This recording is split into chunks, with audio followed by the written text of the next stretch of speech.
Go ahead. Well done, sir.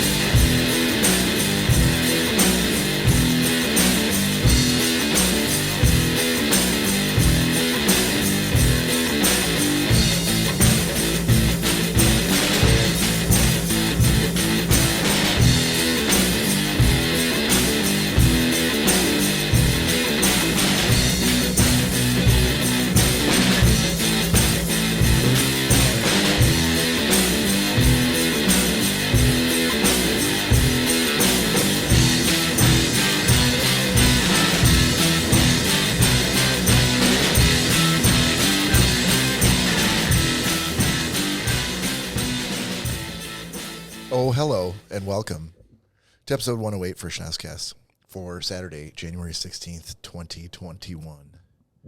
This is Bob. Thank you for joining us. To my left, one of my two co-hosts tonight, Mr. Nicholas Bader. Oh, good evening, everybody. And across the room, literally from me tonight, is one of my very best friends, Mr. Cory Zaleski. Oh, hey. And to my left, oh, son of a bitch. Radiant. The Radiant. Damn it. One time. The day I remember. Yeah. The Radiant Black Chair. Yep. Is it too much to ask that she would be watching right now and have heard that? Yes. I hope so. But You hope she was watching.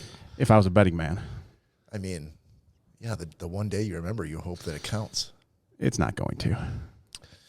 Oh, you're ready for marriage then, sir.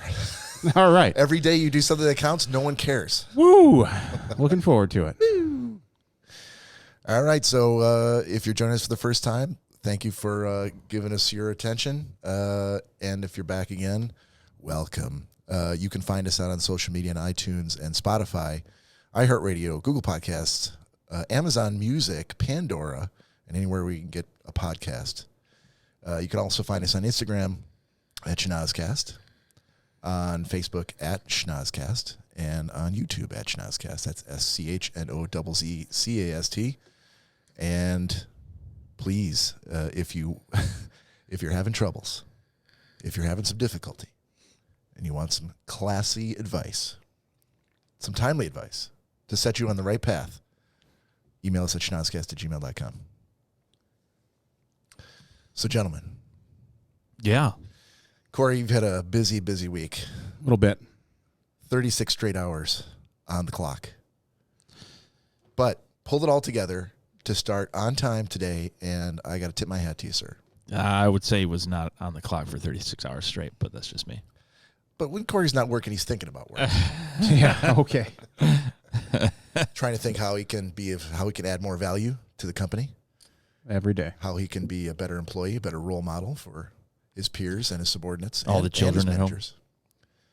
So we applaud your efforts, sir. All of us out here working hard for the man Oh, well, thank you. and the example that you set. Fantastic job. I mean, it's a ringing endorsement. He already did kind of suck your dick as much as he possibly could. Wow. Well, that was before we got started yeah, on time. that was not And on then, camera. and then during the introduction as well. That was while I had the bidet going upstairs. One of my very best friends in the world, Cory Zaleski. It's like an oversized turtleneck. Meaty turtleneck. Chewy. Oh, God. Jammy. Jammy. Nutty. Hey, I want to take just a second, and I have a comment about the artwork for this week. Yeah. Oh, look, it just fixed itself. Yes, it did just fix itself, Nick. That's amazing that it fucked itself up at the beginning and suddenly fixed itself. Looks great. Thanks. Looks great. Sobriety does suck. Yeah, I think so. What was the impetus for this? What was the motivation? The spark that lit the candle that burned the house down. What was my inspiration? That's the word I was looking for. Thank you. Yeah, my inspiration was the neon moons of the bars that we often frequent that we can't at this point in time.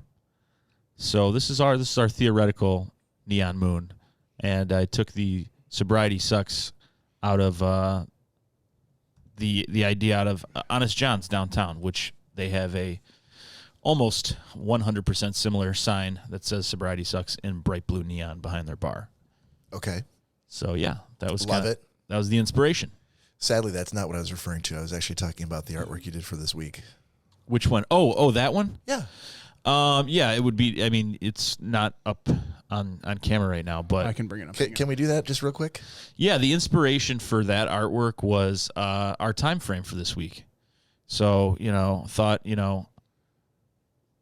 we should be slightly pandering, I guess, in the sense that To our audience.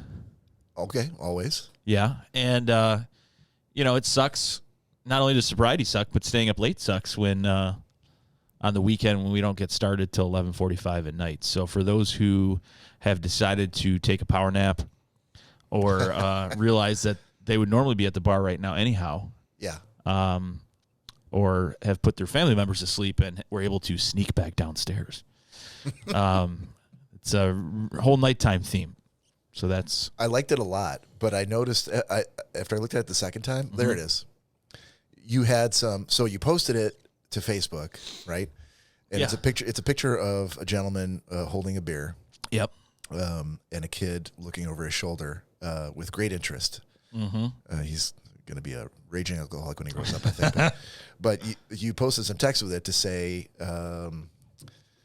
I can't quote it directly, but it was to the effect of, hey, if you're up late, you might just kind of make an excuse and then go in the other room and say, hey, honey, I'll be right back. Yeah. And then never come back.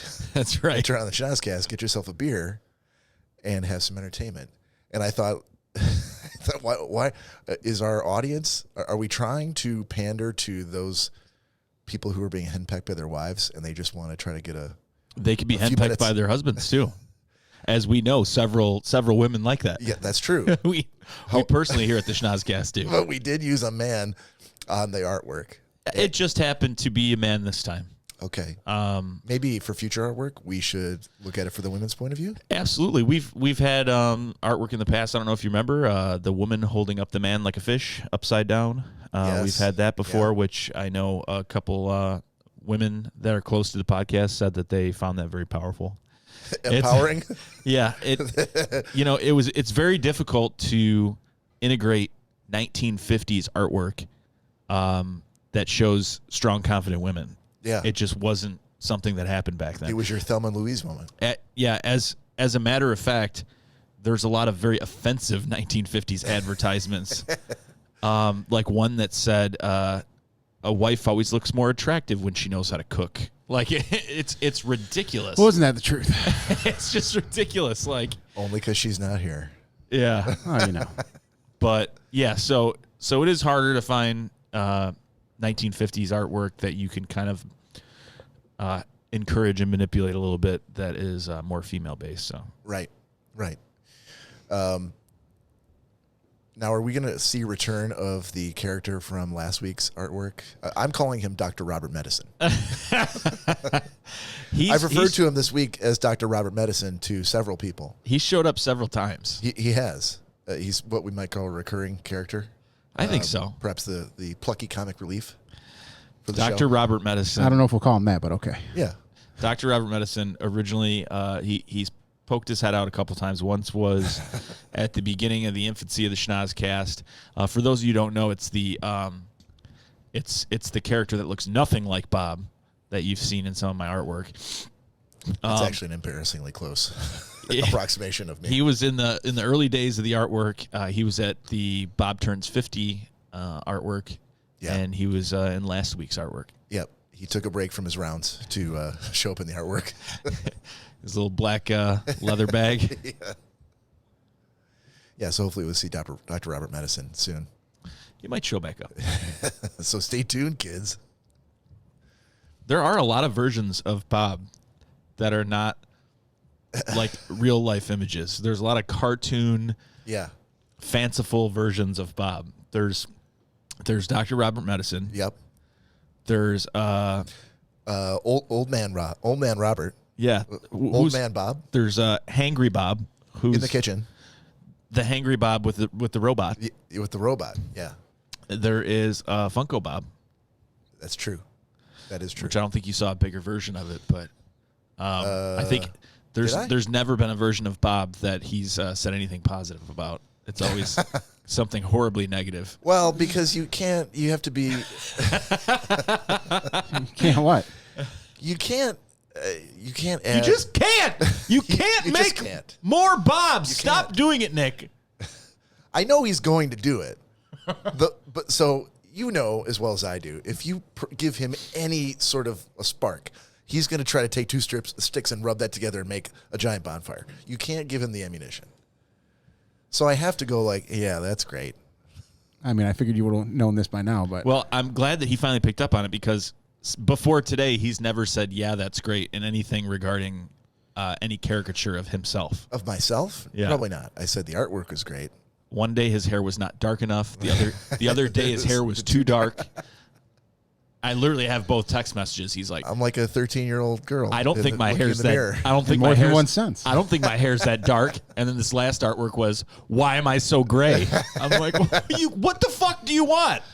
I mean, do you want me to get in there with like a little paintbrush and salt and pepper each little hair? yes. It's the. I know you guys haven't seen it, but there's a movie called Middle Age Crazies that came on. It was on TV back in the day. Can't say I've seen that. Bruce Dern, when Bruce Dern was a young man, and he was just a guy in his middle age that all of a sudden quit his job and bought this killer, sweet Trans Am. And it was like American Beauty, only without the nagging wife. And wouldn't that also be a midlife crisis? Yeah, but that doesn't sell movie tickets, Cory, so they called it Middle Age Crazies. Because that sounds like you've got roving bands of middle-aged men like roaming the streets and causing all sorts of mayhem and pandemonium. And that puts asses in seats, Cory. Not what I was thinking, but okay. Well, Hey, we also want to say hello to Mr. Todd Dillon back again and manning the Schnozzcast switchboard in the chat session for us tonight. thank God. So hats off to you, sir. And we will have him on the Schnozzcast call-in line. Thought he had a second job as a long haul trucker last week. He's been on the road quite a bit over the last couple of weeks, certainly over the holidays. But good news is that his pooch, his dog, who they made like a cross-country trip to a cancer center, Yeah. is doing much better. Wonderful news. I'm not sure exactly if the cancer's gone, but he's doing well.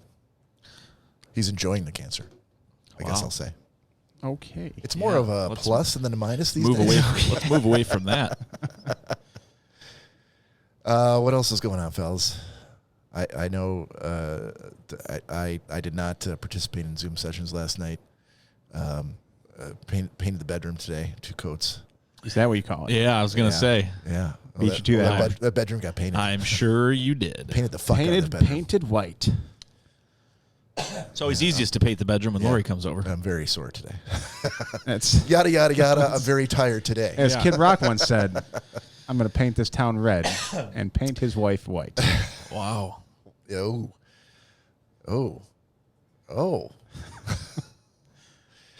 it's a good thing we're avoiding the Which they censored on radio Controversial. stations. Yeah. That's probably kinda for a weird. good reason. I don't know.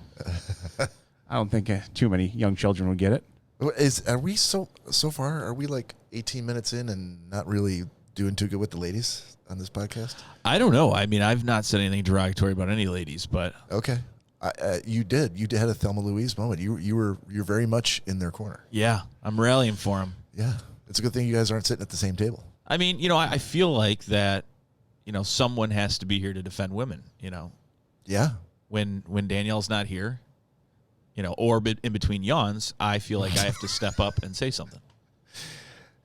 and rile her up to the point where she wants to But punch you in the eye. even though you all know off camera. No one needs to know what happens then. Yikes. Okay, so we're gonna do a little. So that's housekeeping for the week. I don't really have anything else, fellas, unless you do. But we do have some booze news, and while he's pulling up the artwork for that, and Nick's gonna hit the button that pronounces the booze news segment. And now it's time for booze news. So this week's version of booze news, we're gonna call BOO''S booze news because it's something scary. I think the apostrophe implies that there's a character missing. Booze, Nick's News. Oh, okay. Good save. So this is about this is a little excerpt about a haunted place in Michigan that I just drove through this town. It's close to Hamburg, like Hamburg, Pinckney border. So it's called the Murders at Cordsley Lake. It says, from Pinckney comes this odd urban legend. In the late 1920s, a home was invaded by thieves in a crime similar to the Clutter family murders that occurred in Halcombe, Kansas on November 15th, 1959. This particular Michigan crime or haunted tale says that the thieves entered the home in an amateurish burglary attempt. Alerted to the intruders by their clumsy noises, the man and woman investigated and came upon the trespassers. Startled and not too happy about being discovered, the invaders murdered the husband and the wife in some sort of psychotic retaliation. Their bodies were taken to nearby Cordsley Lake, where the criminals rowed a boat out to the middle of the lake and dropped the bodies overboard into the deep water. Unlike the Clutter family murders, where the children were also killed, the kids in the Pinckney house were spared. These days, there are residents in Pinckney that say that ghostly screams of children are still heard in the area, almost 100 years later as they relive witnessing the murders of their parents. The sounds of children continue as they apparently run up and down the road screaming for help, but no one answers. Which road it is, that's the question. It says it's believed that the house in question was east of town, away from any normal neighborhood. In the woods that surround the lake, there's a specific trail. If you walk the entire trail during the night, people have said that they can often hear the sound of pounding horses, hooves, and a vision of something dark and shadowy approaching you. Did the thieves use horses during this time for transportation? It was probably most likely, considering it was in the early 1920s. It's definitely a possibility. By the way, to wrap things up, it was never, ever reported, and the thieves were never caught. Never caught? Nope. Come on, law enforcement. Yeah, and it gives a map of Cordsley Lake and, about the urban legend and everything. But I thought that was pretty cool because I was out there at the time. So that is Booze News. When were you out there? This past week with Mike. Okay. Yeah. Okay. Interesting. So we might have to drive out there one night, Cor. I'd be up for that. I know you would. Corey, you got something, or you want to save it for next week? I just came across something, actually. And I feel this is the headline caught my attention, and I continued reading on. Okay. But it was a man who forgot Bitcoin password accepts fate. Oh, I did see that. I didn't read it, though.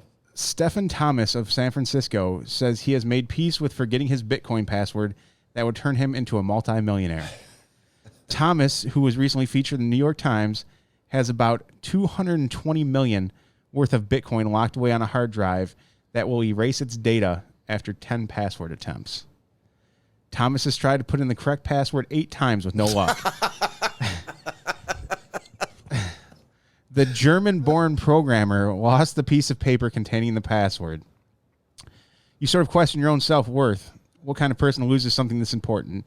Thomas said during a recent interview with ABC News before detailing how he has come to terms with what will happen. It was actually a really big milestone in my life where, I sort of realized how I was going to define my self-worth going forward. It wasn't going to be about how much money I have in my bank account, he said. Well, not anymore. Of course. You kind of have to realize that at a certain point. I'm going to try to define myself by the poetry that I read now. Thomas said he told his story to prevent others from forgetting their passwords. That is a cautionary tale. I mean, you couldn't hire a hacker to get into that. Hold on. If you're worth $300 million. Wasn't there some part of the story where he was offering $70 million to someone to go dig something up, like either the drive or the password that he lost? I mean, he still has the drive. Yeah, there was a separate person that threw away a thumb drive with 120 million. There's 2 of these dudes? Yeah. The one guy lost his password. This other guy threw away a thumb drive with 200 million Bitcoin on it. Well, the Bitcoin is not on the drive. The Bitcoin is out among servers everywhere. I don't know. He just needs to be able to access it. I was going to say, I would assume whatever he has on that hard drive is what allows access to the Bitcoin. It's got to be his password. I mean, it's going to be out there for all of time. He just won't be able to be the one to collect it. Yeah.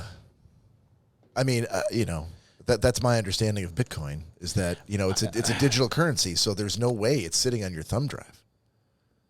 There has to be some whatever I would say whatever proof or credentials you need then is probably what's located on that hard drive or thumb drive that those people lose or forget the password to. Like a hash algorithm or like a passkey or something that proves you are digitally who you say you are to access that. Yeah, that's what Todd just said. The key for the account is on the drive. Yeah. Oh, I forgot too. There's Bob Koppel for new this week.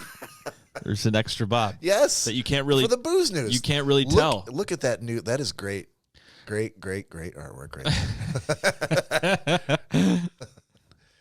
No, he's gonna be No, we're gonna have to give him a name. I'll come up with one before the.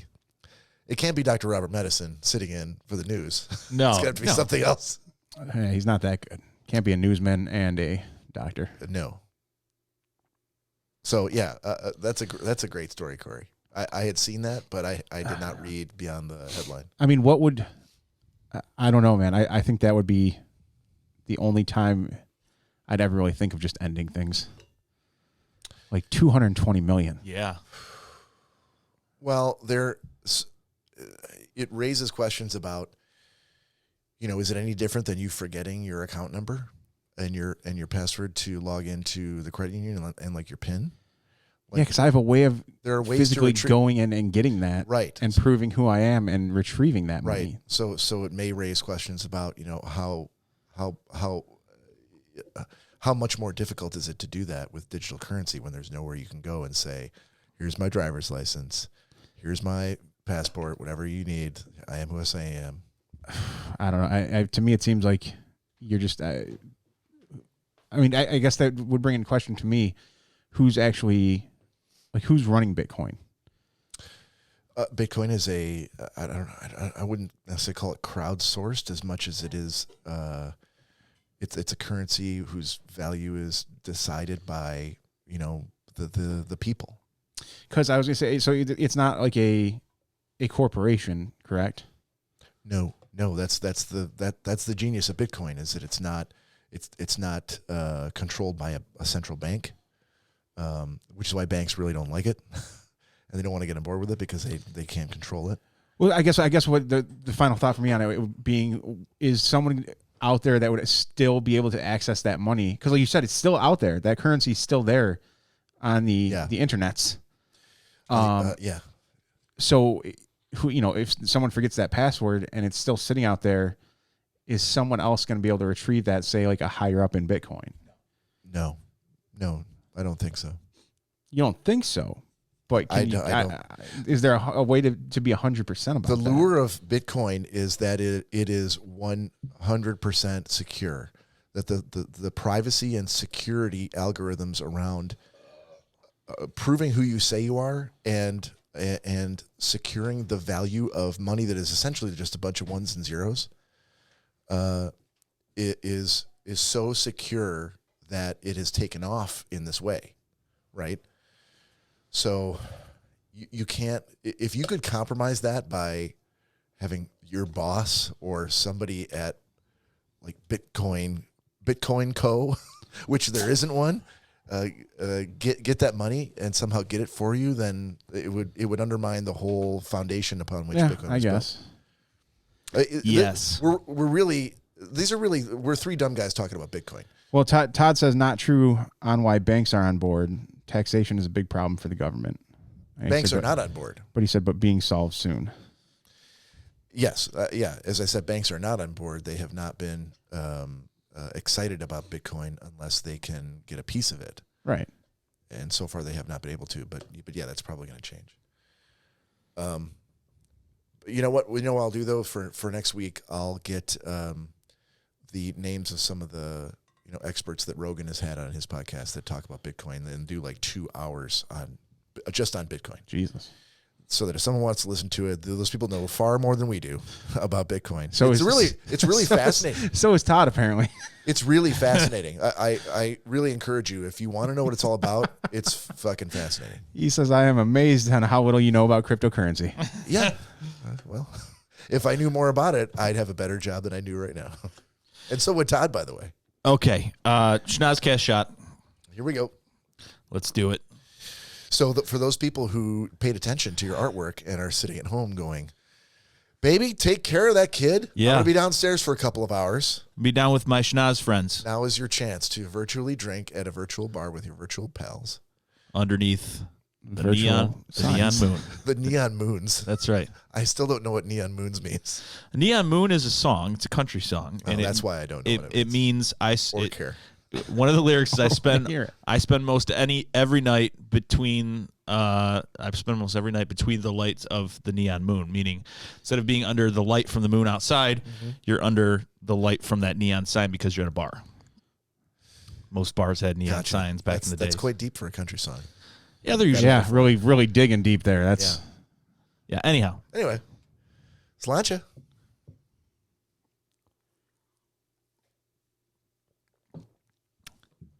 ooh-wee. Oh, fellas, Prost. that's not good. That went down really way too smooth.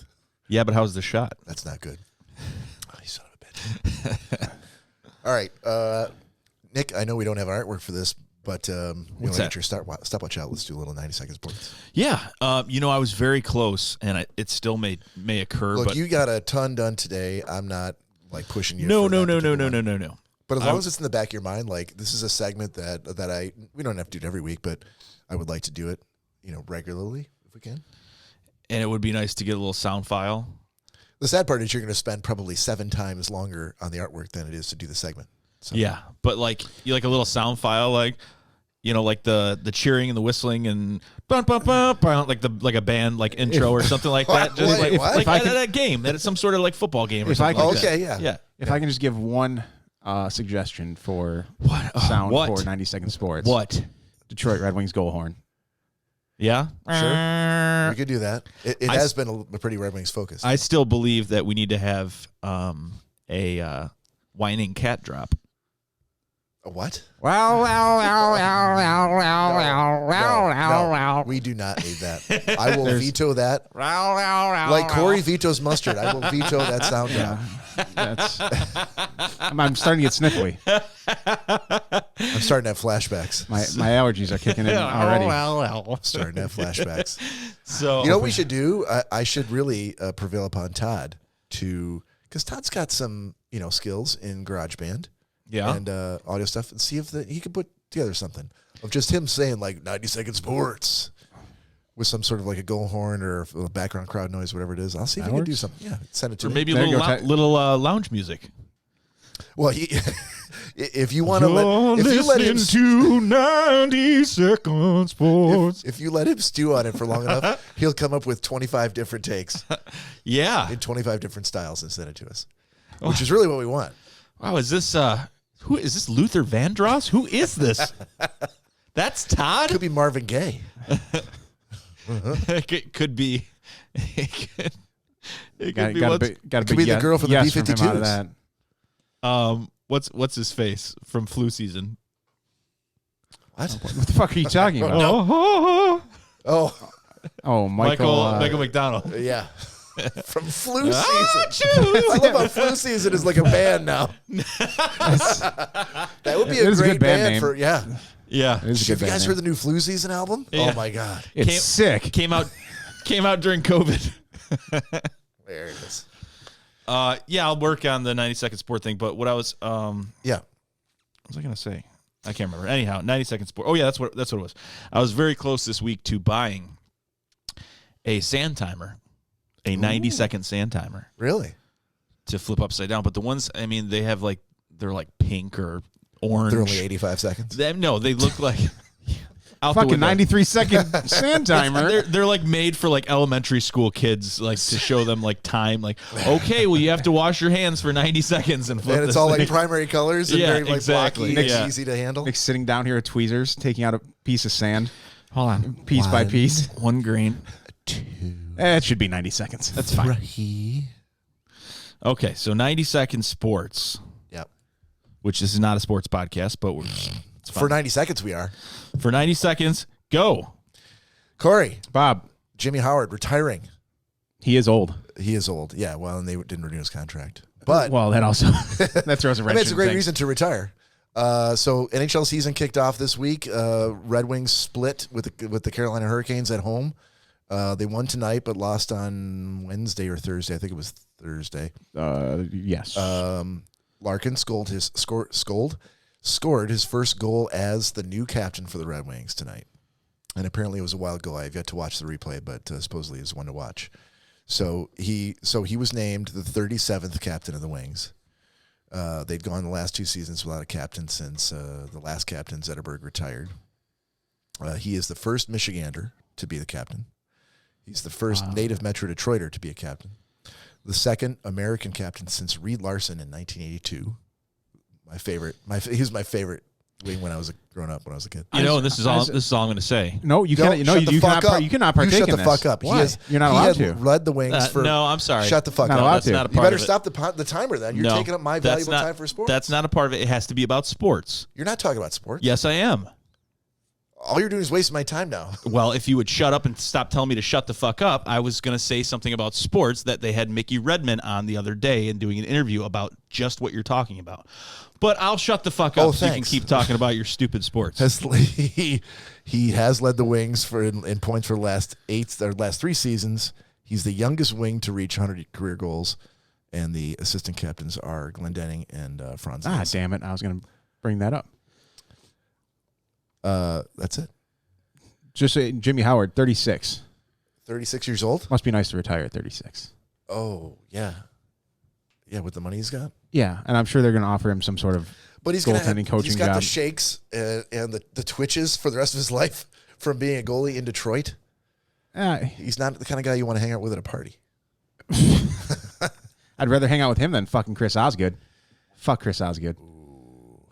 Yeah, you're not a fan, Chris Osgood, are you? No, not at all. As a matter of fact, next 90 Second Sports reminded me to tell you the story of when I actually came across Chris Osgood.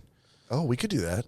That would be sports related. It's Sorry, man. I don't mean to get down on you. You don't want us to talk about sports. I'm sorry. This is like 40 seconds past, so I gave you enough time for my interruption. You gave us like penalty time, 90 seconds to talk about sports. I didn't give you. It's the podcast that can talk about it. And last time I checked, I'm a part of the podcast. But this is a part of the podcast that you don't want us to do, only except for 90 seconds. So why would you? If it's about sports, it fits. But you didn't say anything about sports other than Mickey why would Redmond I talk about something different in the middle? So you interrupted to tell me that someone else is on TV talking about what I was already talking about. Move it. Okay, I'm sorry. So this conversation can go on between you and Cory and no one else. Understood. Unless you want to add another 30 seconds for yourself. Next time you come over for the podcast, the door's going to be locked. It'll be the 120 second sports segment. Yeah. We could do that. Just make sure you make 2 things of artwork. Yeah. If you were doing a 90-second, there's going to be a lot. If you were doing a 90-second country music segment, I wouldn't jump in and go, "Hey, hold on, fellas, I got some country music shit." I would let you go on about country music. No, because I don't know shit about country music, and you don't know shit about sports. So I don't know why you want to jump in on that. Let's continue. Alrighty. Todd Asenza, yes, good call, sir. If they could bring him back, Asenza, if he's still alive. We can't be still talking about sports. No, I was just commenting on Todd's comment. Okay. That's all. Thank you, Todd. All right, Cory. Very slick, sir. Cory, you got a Funko This? I do, and I had everything set up for it, and then I took it down to do something else. But you did? Yes. So this week's Funko This, is Miss Jan Levinson from The Office. I don't recognize her. Her boobs are too small.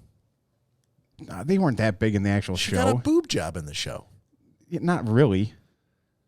That was a bra and padding.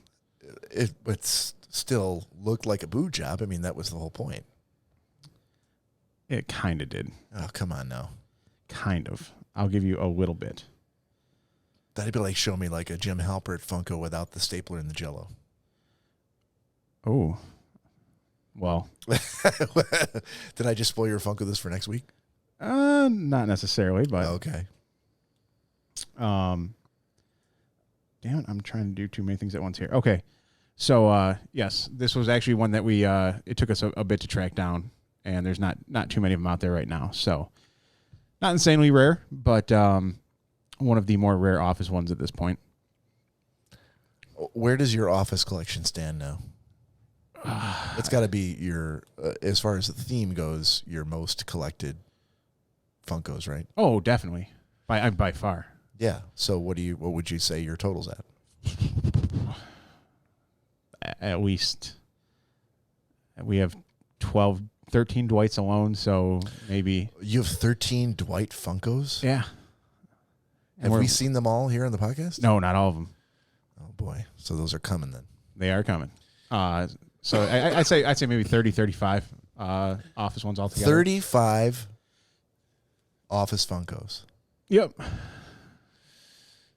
Is your goal to collect every single office one? Okay, so is that your only goal as far as Funkos go? Like, okay, we're gonna get the Funkos that we like, but apart from that, we're really gonna focus on, as far as completing sets, all the office Funkos. Oh, the office will definitely have to be completed. How many office Funkos are there? Like, are you close? We're close. Halfway there? The only problem is once we kind of catch up and we're like one or two short of. Don't pay attention to that. That was something I messed up on trying something new. Okay. Yeah, it's a kind of a picture-in-picture thing that is. Gotcha. It's going to go away in a second. Okay.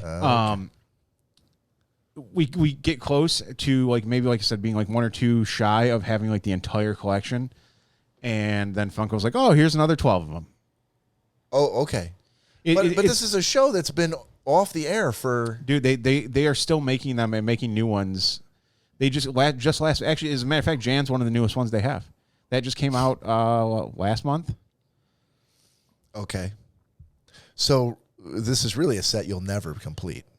I mean, well, because the show, like you said, the show's over, so there's only so many characters they're going to be able to make out of, what they had in the show. Yeah. Until they're just going to be out of characters. Right, but just like when Nick does Friends Trivia, and there's a question about some character that made in 9 seasons. I mean, yeah, they could 5 minutes of one episode. Like they would probably make. I'm sure they're going to start deep diving into them. Yeah. Because I mean, Jan's not a huge deep dive, but I think that's one of the first they've really made a little bit of a deep dive on. Okay. So I mean, I some of the characters even,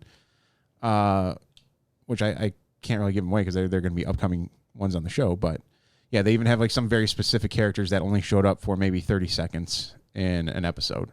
Okay. But it's one of the main characters. It was just something that they were doing that episode or something that might have happened that episode. So one of these days, we will hopefully complete it. Yeah, well. And Funko will probably just keep on throwing more at us. Do you think you guys are going to get a storage facility to put all these in? Yeah, it's called our basement right now. Well, for now, yeah. I don't know.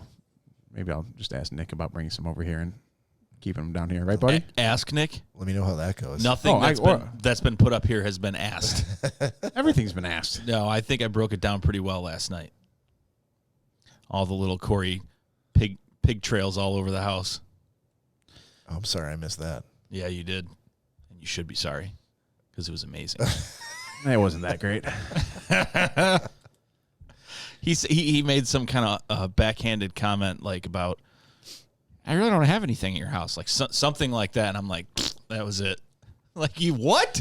I really don't have much. You don't have anything in my house? It's a true statement. God. Did you guys?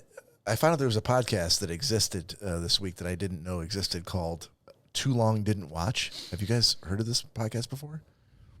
No, it sounds a little too long to watch. Feels like my answer on some of the assignments on Gentleman's Pick. The whole thing reminded me of Gentleman's Agreement.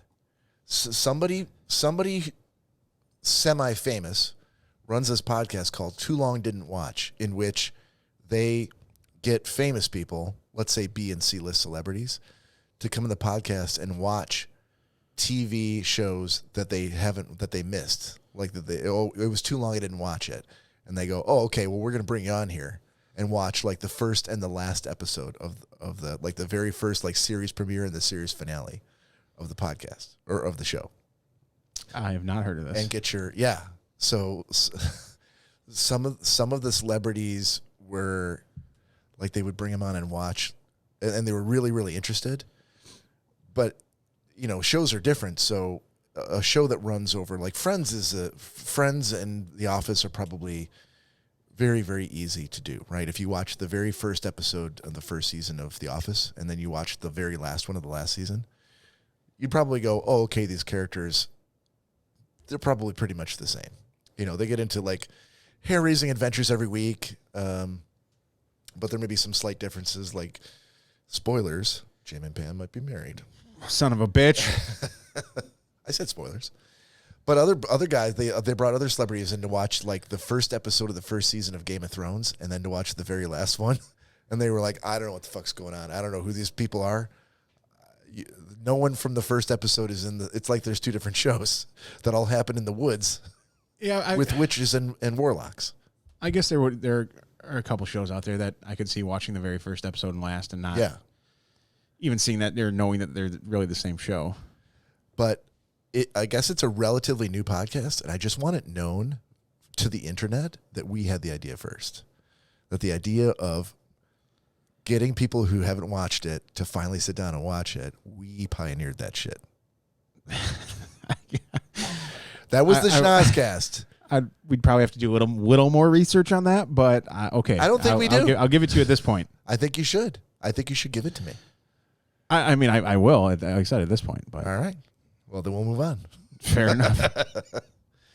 I also want to bring attention to my brother-in-law Pat on his Twitter account has started doing. I think it's probably launching this weekend. He started doing on his Twitter account a tournament bracket for TV theme songs, where he's got 4 brackets of 16 songs each, and there's going to be like Twitter voting to see like, oh, this week now we've matched the Rockford Files theme song up against Hill Street Blues. Who's going to take home the prize and move on to the next bracket? It's fucking amazing. Pat's a little bored, huh?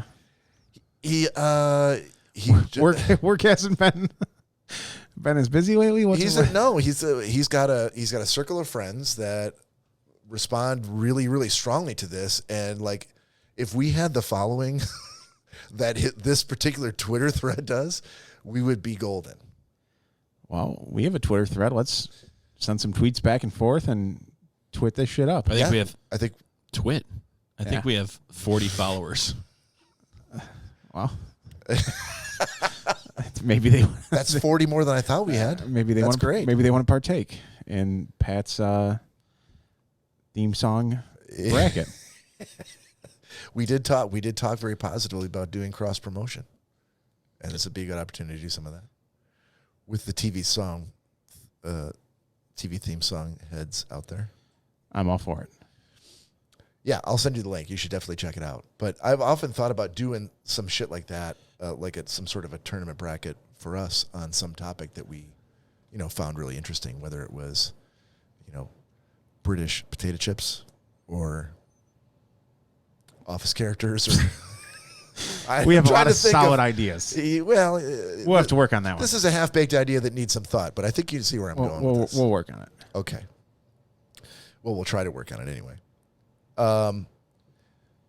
So I do want to bring when we bring Todd in tonight, I want to give him a little bit of extra time to talk about. But so I was thinking, Cory, maybe we do a shot right now.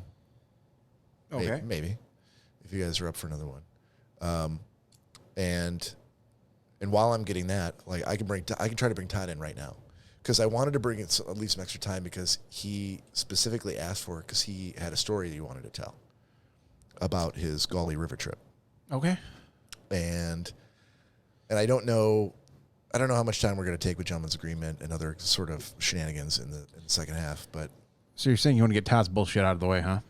no, well, I don't That's know what how I hear, long, Todd. I don't know how long That's what I hear. I don't know how long the story is. Hey Todd Dillon, reply back in the chat if you can and let us know how long you think the story is going to go. Just a ballpark. Is this like a 30-minute story or is it more like a 10-minute story? Well, so you're grabbing that then? You can grab whatever you want me Well, I was to going grab to say, from the freezer. can you do me a favor and grab I'm not one? make you White Russian. I'm not asking for that. Oh, good. Well, two things. Oh, God. Can you hit the little red button on the top of that camera there? On this camera? Yeah, and then grab me a Coors Light while you're. Oh, we forgot to turn the camera on. That's right. The SD card's almost full anyway, so I need to only get little snippets and clippets. Snippets and the clippets. He says it's short, Bob. Oh, Nick's getting up too. All right. Well, that's fantastic. Well, hello everyone. This is now apparently the Cory cast. Both my co-hosts have left me, and I guess I'll just talk to myself. Oh, thank you, sir. Much appreciated. I would listen to the Cory cast. Yeah, would you?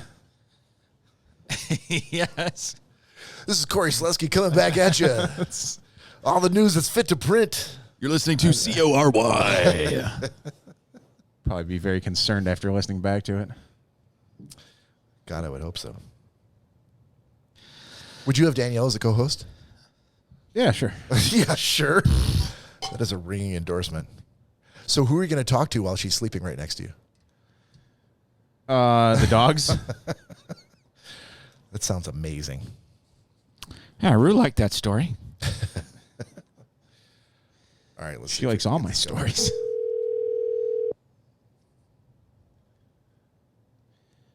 Hey, Bob. Oh, hey, sir. Oh, yeah. Don't worry about anyone else in the room, Todd. Sure. Well, I didn't realize you guys had me on the broadcast. I got to turn down the volume so I get this right, like on the radio. Yep. So Did I win? Did I win? It's Victor. It's Victor. Sorry. Lone Ranger's Sorry. cousin. Caller 99. Call again. Click. What's up, guys? Well, listen, man, I know we were going to bring you in for Gentleman's Agreement and Pick of the Week like we have been doing for the last few weeks, but you specifically said that we needed to take some time and put it aside for you to tell a story. So it's been well known on the Schnozzcast that you tell a story like no one else, and we've had the pants story, we've had the chicken and porn story, we've had the Disney World story. And for those of you who are new to the podcast and haven't heard these stories before, I encourage you to go back, look in the descriptions where Todd was a guest and told some of these stories because you will not be disappointed. But there was a story that you wanted to tell about your Gauley River trip. Yeah, you guys were talking about whitewater rafting, and so you built it up, so this story's going to kind of suck. Oh, but you'll get there. Fantastic. So it's a good thing it's a short story. Listen. When I watch an interview and Dave Chappelle goes on like the Jimmy Fallon show or the Kimmel show and they go, hey, so I understand you're starring in a new movie. He doesn't go like, well, you know, you already talked about this movie, so this is going to kind of suck. And I don't really want to tell you much about it because it's not very interesting. Now that I think about it, the fucking here goes, movie's I not guess. All right, so it's a good stuff. So last week, even though I wasn't on, I was listening in, and there was a story about whitewater rafting, and I'm like, so many years ago, I went and rafted the Upper Gauley in West Virginia, which is one of the most challenging rapids in the U.S. And so it's my first trip out, and but I'm thinking, I have no idea what to expect, and but I'm excited with a group of people that I work with, but never hung out with. So not people that I have a high trust or knowledge value of, and so we get out to the Gauley, and on the bus. Like everything, it's all fun and games. You get on the bus to drive up to the river, and the guy stops. It's serious conversation, and the guy's like, "Hey, people can and do die on this river every single day." So, wow. And so it gets really, really scary. And it's so like your guides, your lifeline is the guides in your boat, and so like literally it gets super, super serious, more serious than like the flight kind of messaging around putting on your seatbelt. So we're riding down, and we drive past this one really beautiful kind of turn. There's this huge valley. And one of the guys on the bus, an older guy, says, hey, I can't remember the name, something gorge. One of the biggest Civil War battles was fought here. And one of the guys sitting in front of me, who I don't know if he's my guide on my raft or not, leans forward. He goes, yeah, that's a battle the South won. And I'm like, I'm like, this guy might be in charge of saving my life. And so literally, we went down. I know who's not getting saved. Well, you know who didn't follow that boat once or even swim at the break? Oh my God! I held onto that bitch. Hours. How hard was your foot jammed underneath that little the raft seat? Oh my God, I'll never forget that. I'm like, dude leaned forward, says it's a battle one, and I'm like, oh Jesus. So anyway, that's my short whitewater rafting story. You should have concluded once you finished that trip, Todd, and you didn't fall out once. You should have just stood up and looked him right in the face and go, "The South will rise again, motherfucker." I still have to stay the night in West Virginia. Okay. Well, if you couldn't get, if you might have been chased out of West Virginia. The proper ending is that raft is in my backyard.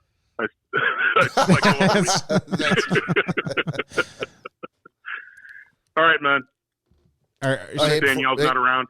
Danielle's not around, but hey, before we go, we're going to do a shot. You got something to do? What are you drinking, Chad? I was having some red wine, but I'll do a shot with you. Hang on one sec. Okay. A little red wine. Todd's getting himself in the mood. A little Beaujolais. UB40 would be happy. You're a man after my own heart. So I'm gonna go old school. I'm gonna do a shot of Chivas with you. Is the red wine Sean Mondavi Vineyards?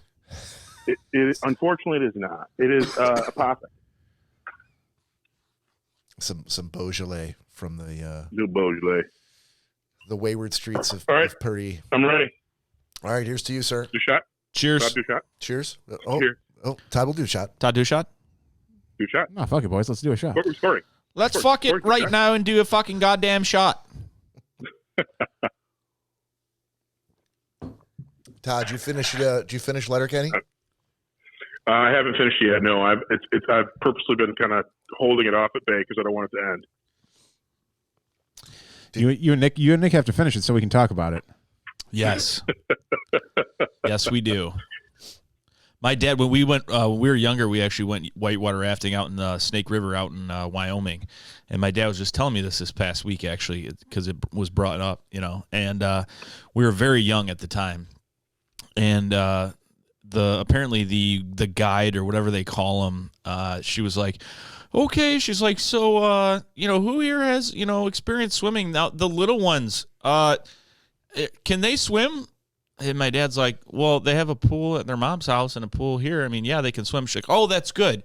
So, guys, when the boat goes over, you want to go down the river with your feet first so you don't crash into any rocks and you can push off of them. My dad's like, whoa. When the boat goes over? And she's like, oh, yeah, it happens a lot. Does anyone else here have any kind of experience? And, like, the one guy was, like, a fireman or something like that. And then my dad's like, well, my best friend and I, competitively race canoes. And she's like, okay, you two need to be up front. And he's like, okay.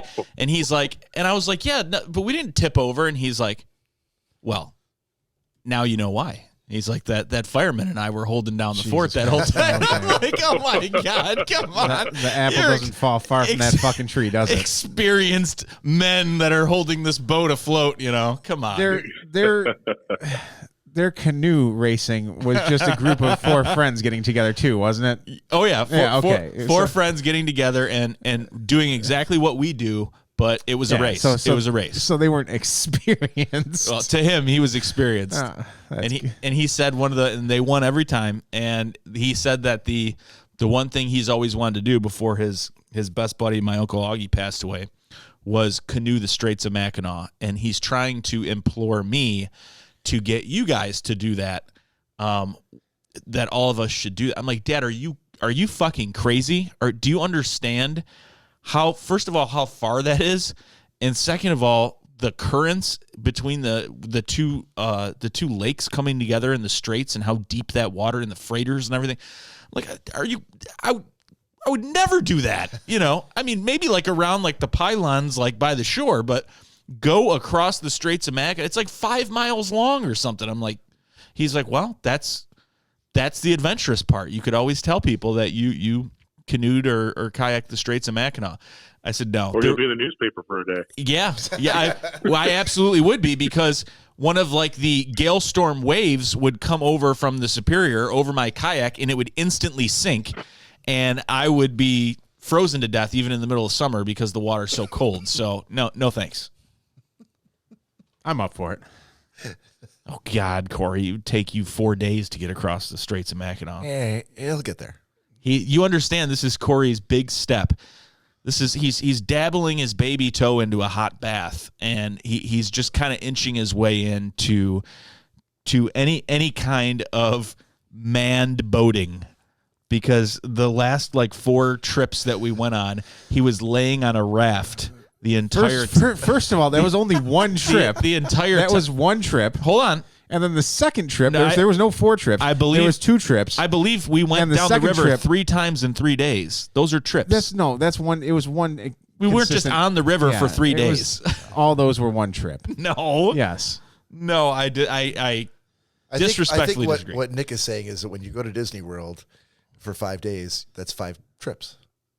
Yeah, no, that's not how that works by any means. I think that's what he's saying. I think going on rides all the time is a little bit different than going down at different points of a river on a trip each time. If we took the same route each time, then yeah, that would be one. Okay, one then if trip. you're going to classify it as that, then we only did 3. Okay, because we took the same route. I'll agree 3. But that's still not correct. I want to get back to what your point was, because I feel like it was good. My point was that he has no idea how to, as far as I'm concerned, that I've seen yet, steer or man or propel himself in any kind of vessel, because he made it down all the rivers that he was on in the horizontal laying down like you would in bed position. It was like he had a floating mattress. You're missing the Kensington trip. The Kensington trip is nothing we need to brag about. Not on my part. I'll brag enough on my part. That's fine. Not to mention, I said that you've never manned or steered your own vessel. You were in a canoe with a second person. There was enough where I was the one doing the work in that. Oh my God! If I could call Tony right now, please do. I've talked to him about it. He said so many times, he's like, I would fucking turn around and Cory would be talking into his smartwatch or surfing the internet on his phone.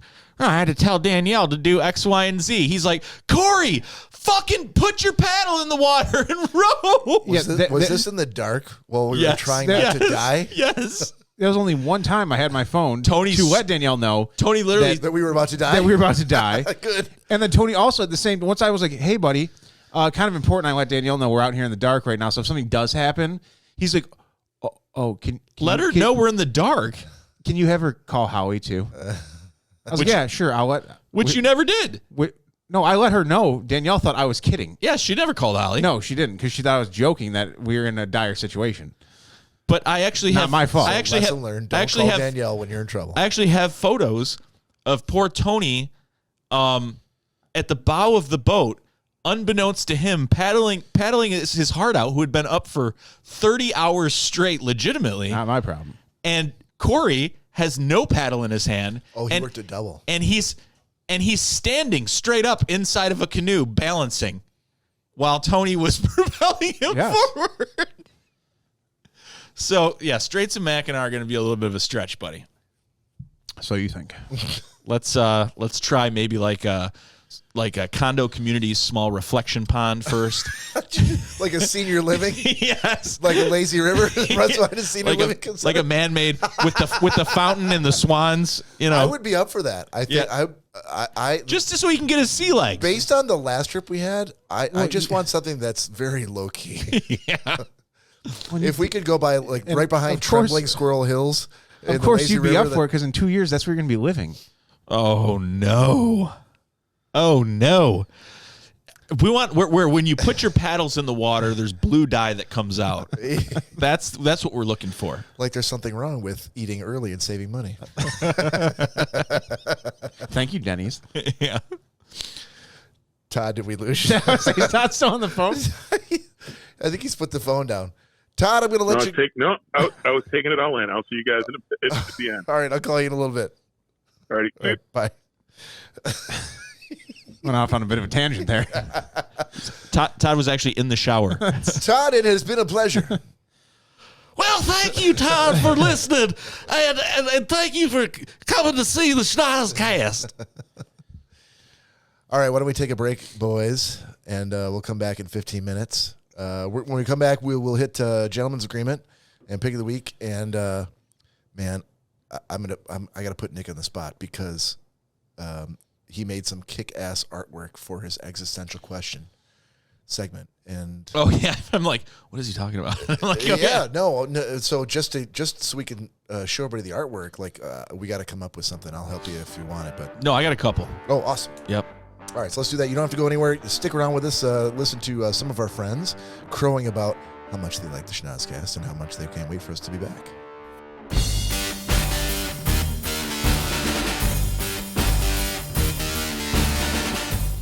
Well, strap me to a pig and roll me in the mud. If you're still listening to the Schnozzcast, you big idiots, then you're already ahead of the game. Me boys Nick, Cory and Bob are probably still pouring their pints, but we'll be back very shortly. As me old daddy-o, me old lad used to remark, here's to cheating, stealing, fighting and drinking. If you cheat, may you cheat death. If you steal, may you steal a woman's heart. And if you fight, may you fight for a brother. And if you drink, may you drink with me. Slaughter.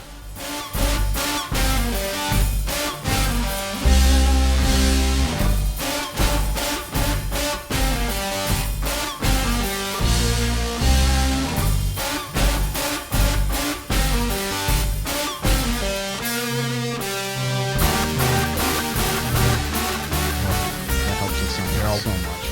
Yeah. Welcome back to the second half of episode 108 for Schnozzcast. We are back with what we hope is going to be an unbelievable second half that we've got planned for you here. Cory, do you have ready to go the fantastic, mind-blowing, captivating, some might say Salvador Dali-esque artwork for Nick's existential question of the week? I might. That's I have it somewhere. just the answer I was hoping you'd give. I have it's artwork. I do. There you go. Yeah, there's a slight delay, but Well, I can see it here, so. Have you? Do you remember? I assume you guys watched some part of Christmas Story over Christmas break. Yes. The part where he goes downstairs to fix the furnace and he falls down the stairs, and he weaves the tapestry of obscenity that hangs over Lake Michigan. Yes. yeah. There's definitely like some. You can the more I watch it, the more there's some definite phrases like, "Was this Stickelheimer?" That show up in the speech that you can pick out those words and use them, because normally you'd have to go back to like Yosemite Sam for that sort of resin from Looney Tunes, but he's got some definite specific words you can pick out of those speeches that he makes. Was there like a blarg in there? It's kind of funny you mentioned that, because I just watched the other night the movies that made us, and Home Alone was one of them. Oh, was it? Yes. Okay. And so they were talking about all the stunts and all that, because that was way before CGI. And they talked to the three stuntmen that did all the stunts for the movie. And so the one of Joe Pesci falling off the stairs when it's iced over and all that, that was an actual guy that just did take after take of walking up the stairs and then just throwing himself onto the cement. Actual cement. The iron falling on, I can't remember the character's name. Merv. Yes. Is it Merv? That was an actual iron Done. smacking him in the No, it face. was not. Yes, it was. Yeah, I don't know if I buy that one. How did They have shots of it from the actual backstage, or they had a why would they not use like a fake like rubber iron? Yeah, like a foam one or whatever. that was part of what was written in that. Who wrote the movie? Some sort of sadist, I can only imagine. Yeah. Stunts He- must he's- be he's- performed with actual. He's a famous writer, but yeah, he Stephen wanted King. close enough. But yeah, that was all done with actual people and with actual items. But anyways, Joe Pesci came up with the idea that he said in this documentary that he wanted to come up with a whole new kind of language when he fell off the stairs, and it is very, very, very similar to that of A Christmas Story. Oh, really? And I was literally sitting there watching, and I was like, "Bullshit, Joe Pesci." Oh, it's not similar. No, no. He didn't say he wanted it to be similar to A Christmas Story. He said he wanted to make his own language. Oh, but it turned But out it- to be. Oh, it's the exact same thing as A Christmas Story. Is it like Yeah. Yes. Like, yeah. So I'm like, nope. Sorry, dude. The beauty of Darren McGavin in Christmas Story, falling down the stairs and then fixing the furnace with specific words that you can pick out that he just, I don't know if they just said, hey, Darren, just you go off camera and you're just going to say, you just say whatever you want. What would you say if you were a dad from the 40s who just fell down the stairs and had a battle with his furnace as he does every Christmas? And for him to come up with that just comedy gold, dude. Comedy gold. I agree. Sorry, man. I mean, no. I mean, it's been so long. The artwork went away. It did. It's gone. I did. I took it down because I'm like, well, this is. Oh, no. This is well, I can. Okay. I'm going to put it back up once we actually get to that segment. We are. I'm holding him up. No, it's good. It's good conversation. Sorry, man. No worries. Anyway, back to Nick's existential question Boop, of boop, the boop, week. Boop, boop, boop. Existential question. So this week, it's kind of running parallel with your last topic, actually. Oh, thank God. Yeah. So kind of He totally saved me. weaving into the tapestry of this conversation. I got two here. I'm only going to do one. I'll be the judge of that.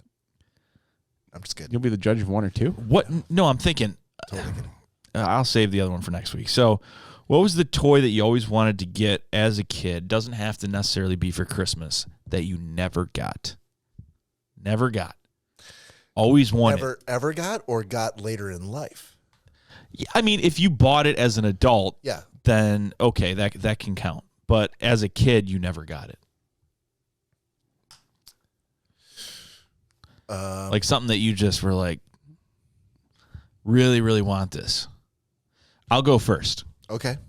So for me, it was the, and it's probably my own fault because I don't know if I ever asked for this, but I remember my neighbors who had 4 boys, they had one of these. And I wanted to play with it every time I went to their house. And they would get so mad, as I would too, if I was, 10 years older and my mom was watching some little kid and, or maybe 5 years old or something like that. And my mom was like giving this little kid all my toys to fuck around with. I'd be like, what the fuck? And I remember they used to come home all the time. They're like, why are you letting him play with my Matchbox toys? And I was like, I'm not doing anything to him, But it was the Matchbox Full Service Center where you could store all your cars in the Matchbox Full Service Center. It had the crank for the car would go up and they would roll down the ramp and all that shit, and the car wash and all that good stuff. But I always was like, ooh. when I got to, and he was even like older, but it was not brand new or anything, but I'm like, this is amazing. The Full Service Matchbox Center was awesome. Right. So that was the one thing that I did not get. And I'll even tell you one more that I could think of was the Creepy Crawlies. The what? The Creepy Crawlies, which was you made like the homemade gummies or the candies or whatever. It's like creepy crawlers. They had that commercial. Crawlers. They had that commercial, and it came with like all the ingredients and the molds and everything. And and it was like there was like Halloween like fog in the background, and the kids were like, "Oh my god, this is amazing!" Like kids commercials back when I was growing up were like.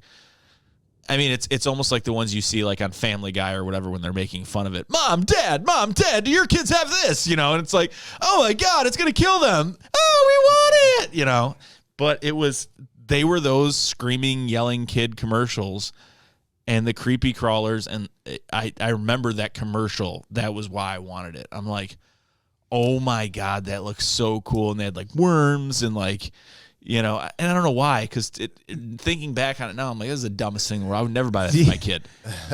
Do you realize too, like they made it seem that insanely fun, but once you actually made them, like, oh, what are we gonna do with these? Now? What I did have that was very similar to that, which I can't for the life of me, can't remember the name, but I had, which again, looking back on the kind of toys that we had, obviously you can't look so far back as to like when Bob was younger, the dangerous toys that they made.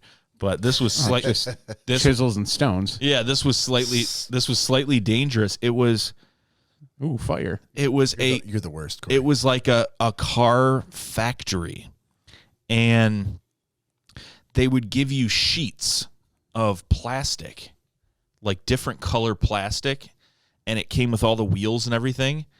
And this thing would heat up. Oh, and you made the mold.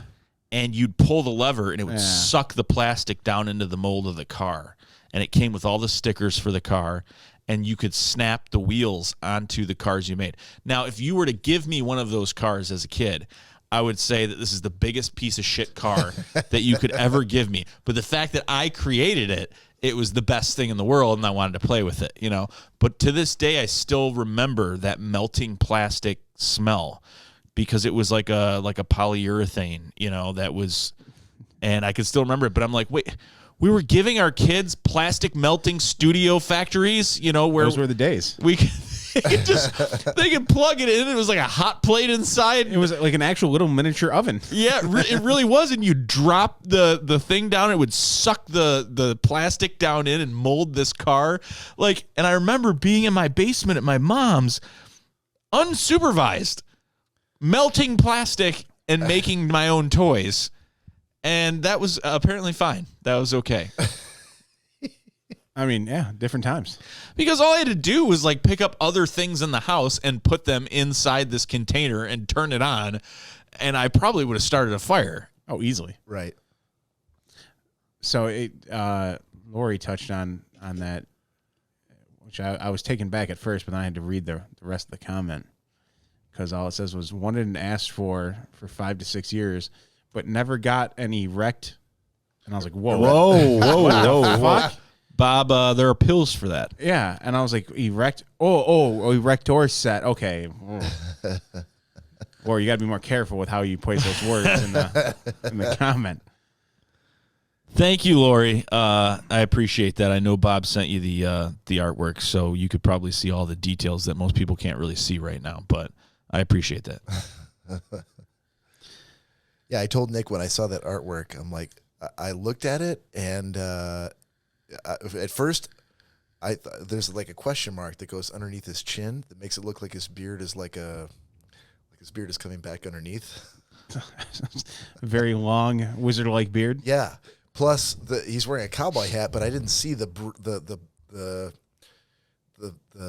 top of the cowboy hat, so it just looked like a. Yeah, because part of the body, part of me, like my back and the back of my head and everything, I faded out. It's existential. It's supposed to be, in the mind. But as Bob so eloquently put it, with the upside down question mark at my chin and my dark beard leading into that, and it being a black and white photo, and the half of a cowboy hat, it appears as if I'm some sort of samurai or Chinaman. No, exactly. With the hat on. With like the, what's his face from Mortal Kombat when he wore the Rainikin or whatever his name was, when, he had the. I know who you're talking about. But I don't know what it is. He'd put his hands in the air. Like an old-timey, completely non-PC Chinaman from like 1940s cartoons. Non-PC is Chinaman. I think is what we've been saying both. Yeah, we have. I think they're called Asian Americans. The preferred nomenclature is not Chinaman. It's Asian American. It was on an episode of Seinfeld the other day. Morty's like, I know a Chinaman that can cut that fabric for half the price. And she's like, Mr. Seinfeld, I think the appropriate word now is, or the phrase is Asian Americans. So, Cory, I just sent you the picture of, this is a handheld video game from 1982 that I really, really wanted, but I never was able to get, and I now own 5 of them. Called the Arcade Defender. Yeah, it's the shit. It's sitting in my living room shelf right now.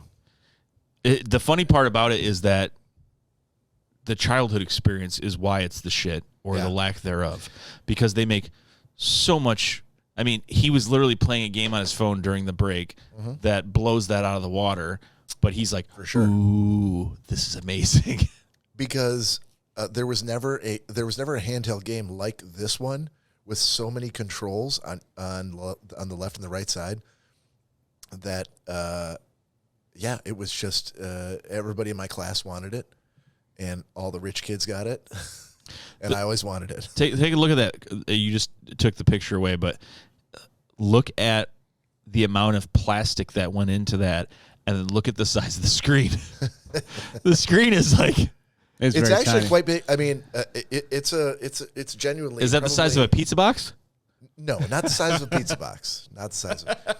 It's probably the size of Cory's iPad. Jeez, really? Yeah. It's a fairly big. Yeah. So, I got it on eBay, and I think I bought it. And so let's note for the audience that I am now 51, and I probably bought it within the last calendar year. Within the last 12 months, I bought this game. So I think everyone knows the age, but yeah, okay. Yeah, I think they know. Anyway, to answer your question, sir, that's what you wanted. That's the one. Yeah. Did you ever? Was that something that you ever asked your parents for and you just didn't get it? Fuck yeah. Okay. Yeah, never got it. How much was that at the time? At the time, in '82, I was 13 years old, so I didn't know. Understand the value of money. I didn't know money or. Oh, don't worry. The cost of things. I'm going to save you on that, Bob. Oh, so good. Okay. Don't you worry.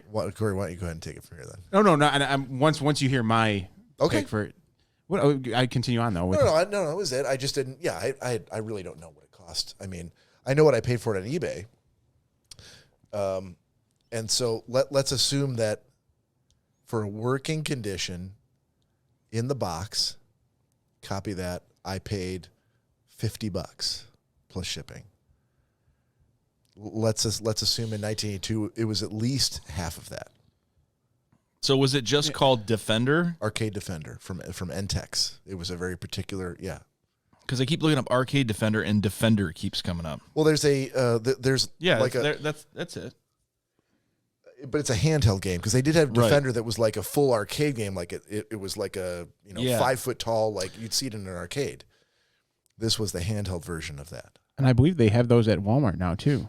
No, they don't.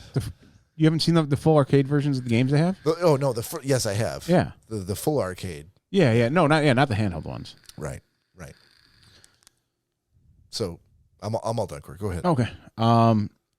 Mine for years and years was what's currently sitting in front of me, was a laptop. Oh yeah, because you were saying that could have changed the course of my life. This little rinky-dink like handheld. What did we say the brand name of it was? It was a compact. The compact. Like a handheld. I don't even know. They're out of business now. Yeah. I mean, clearly. But yeah, I gave that to you, and I clearly didn't at the time realize like how much it meant to you. Because it was the closest thing I had to any sort of laptop or technology that I always wanted. And every year I'd ask for one. See, you were kind of born to go into computers in some form or fashion. No, I guess. But yeah, every year would ask for. And obviously back then they didn't have like cheap versions of laptops like they do now. Laptops were really expensive.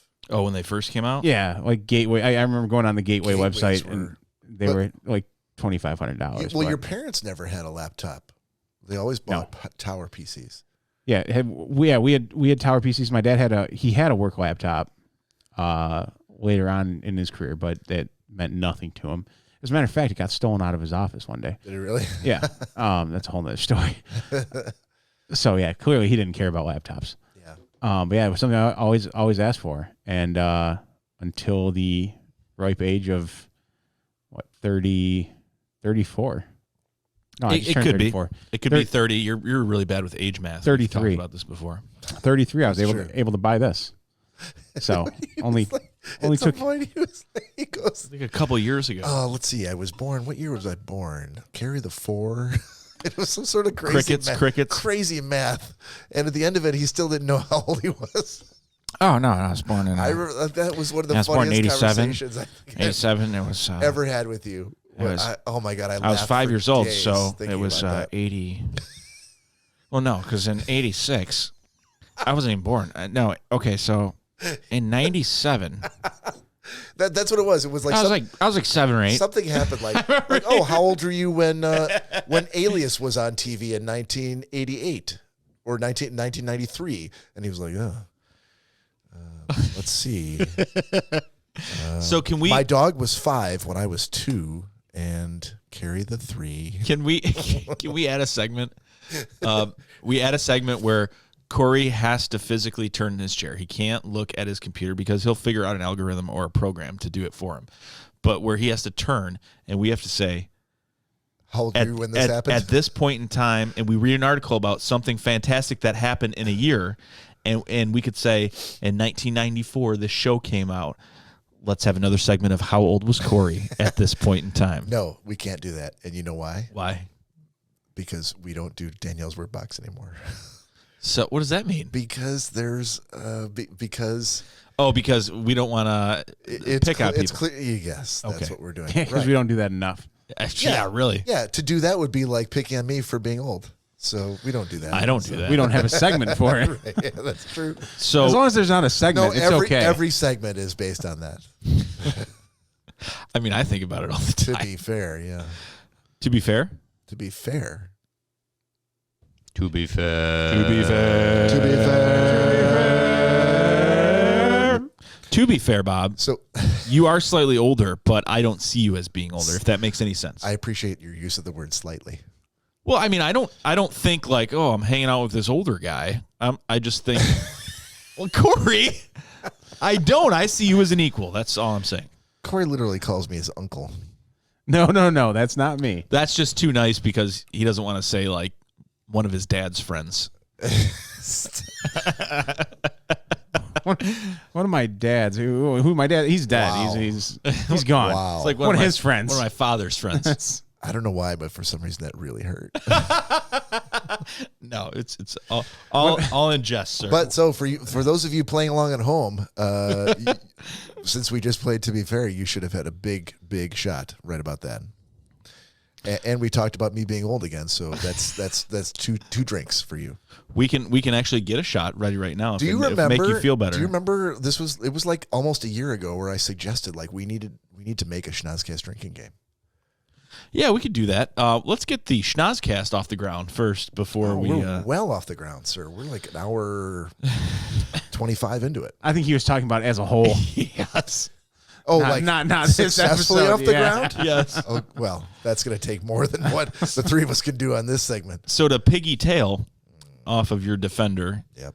And what we were talking about with video games, you had asked me to save this information for the podcast this week, which was we were on a Zoom session, and Bob and I deep dove into many conversations that were very friendly, not as what you would see at the beginning of the podcast here with the two of us, but they're very, very friendly, jovial conversations, and we were having a great time. And we have a lot of like aha moments, not like take on me, but like, oh wow, this is really great. We should be talking about this on the podcast. Yes. And I brought up something about an article, like a photo article that I saw the other day You saw about video game prices throughout the years when they were released.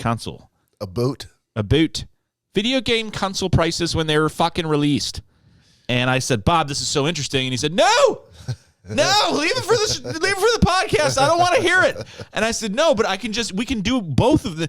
I don't care. I don't want to hear it. He's like, this would be a great topic. Yeah. And I said, I say that a lot. There were a lot of hand gestures. Yeah. Stop talking. Very flamboyant hand gestures. Yeah. Well, it wasn't like this. Oh. It was kind of like a lot of like Fossy. like Italian, But you keep it all inside. Italian hand gestures. So, yep.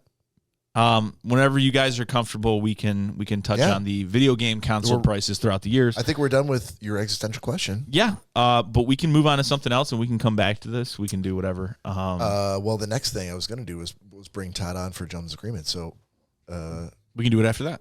Okay. So you grab Todd. Why don't I just try to call him instead? Well,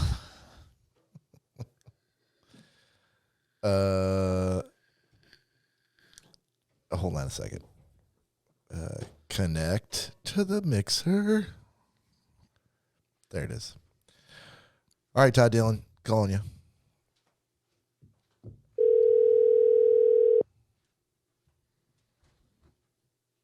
Wow. Yeah. Wow. That delay is crazy. What delay? I saw you say something about that in the room. What's going on? So basically, I'm listening to you and watching the podcast on my laptop, and I'm commenting on the things you're talking about. And so when I hit send and it hits the chat screen, you guys are like 30 seconds or more beyond it. Really? Thanks, thanks, Mark Zuckerberg. Exactly. All right, sir. So literally, I watched you guys tell you called me, and then I watched you say you were going to call me. How do I get around that? I don't know how to get around that. If only we had a couple guys that worked in IT that we could put their heads together and figure this out. I mean, exactly. Hey, when Cory can tell me what a MAC address is and how you get it, we'll do it. Is that like IT trash talk? It is. It is. That's throwing shade in the IT world. That is so Greek to me. You don't even understand. Yeah. It's shot time. Yes. Well, while we're waiting for him to return, Todd, you had to watch a movie from Cory, I think, right? I did. Okay. What was it called? And Hurricane Strip. Okay. Did it live up to its name? It is exactly what we thought it was. It was all about strippers. Okay. Which I guessed right out of the gate. And what an amazing thing. It actually taught me that the stories that I think a lot of people don't realize why people get into stripping, and the stories that the chicks tell you are sometimes partly true. If you've ever been to a strip club. I think we've all realized that. Well, there's a lot of truth to it, but it's a great, again, it's not funny, but again, and you don't even think about these. We had a natural disaster, and it forced people who were otherwise going on to different professions into stripping to make money. So there's a humorous side to it, and the things you see, but it actually was it was really, really well done, and it showed you the dark side of like how, again, people were on their way to school, a hurricane hit, people were homeless, and they still had rent to pay, and they wanted to get their homes rebuilt, and there was no insurance. So a serious topic underlined by a lot of gratuitous boobs and some funny stuff. Because no spoiler alert, but there's one relationship that you can tell is doomed from the start. I know exactly which one you're talking about. All right, no spoilers. Yeah, I figure I kind of thought that it was a very good, 50-50 of having, like you said, gratuitous boobs on TV, and but it also did tell a story of those people that were affected that bad that we don't think about that. Ultimately, we saw people going into the Superdome, and then we were sad, but then it went away, and then you don't think about kind of what happens after. So yeah, like I said, well done. It makes you realize how when we need to pay attention when things happen to our brothers and sisters, and try to help as much as we can. Where can our listeners and viewers find Hurricane Strip? It was on Hulu, wasn't it? No, Tubi. It was on Tubi. That's what it was. You're right. Sorry, Tubi. I thought I'd go to the guy who watched it most recently, which was Todd Dillon. Oh, I couldn't remember where I got to it. I got too many streaming services thanks to this. I'm loving it. Okay. I'm glad you liked it, man. All right, Nick Bader. Can we do the shot? We could do that. Todd, you got some more of that Chivas? I do. I have another shot of this. Chivas ready to go. Chivas Regel. Well, here we go. If you are listening to us and you are celebrating approximately 90 minutes being kid-free and away from the prying, nagging eyes of your wife or husband. Significant other, yeah. Then here's to you. Cheers. Shazam. Prost.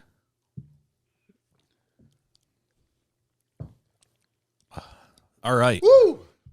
Ooh, that tastes good. So now do the shot, Todd.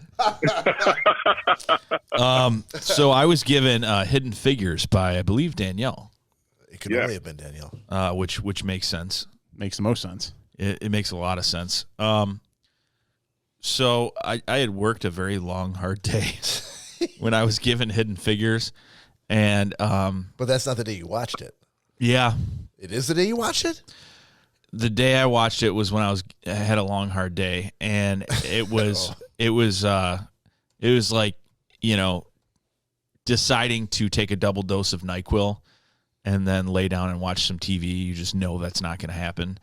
And I laid down and literally got 15 minutes into it, passed the fuck out, woke up, and it's like, la, la, la, this is what happens, the end. And it was like the last, 60 seconds. And I'm like, no, I don't want to see it. I want to watch this.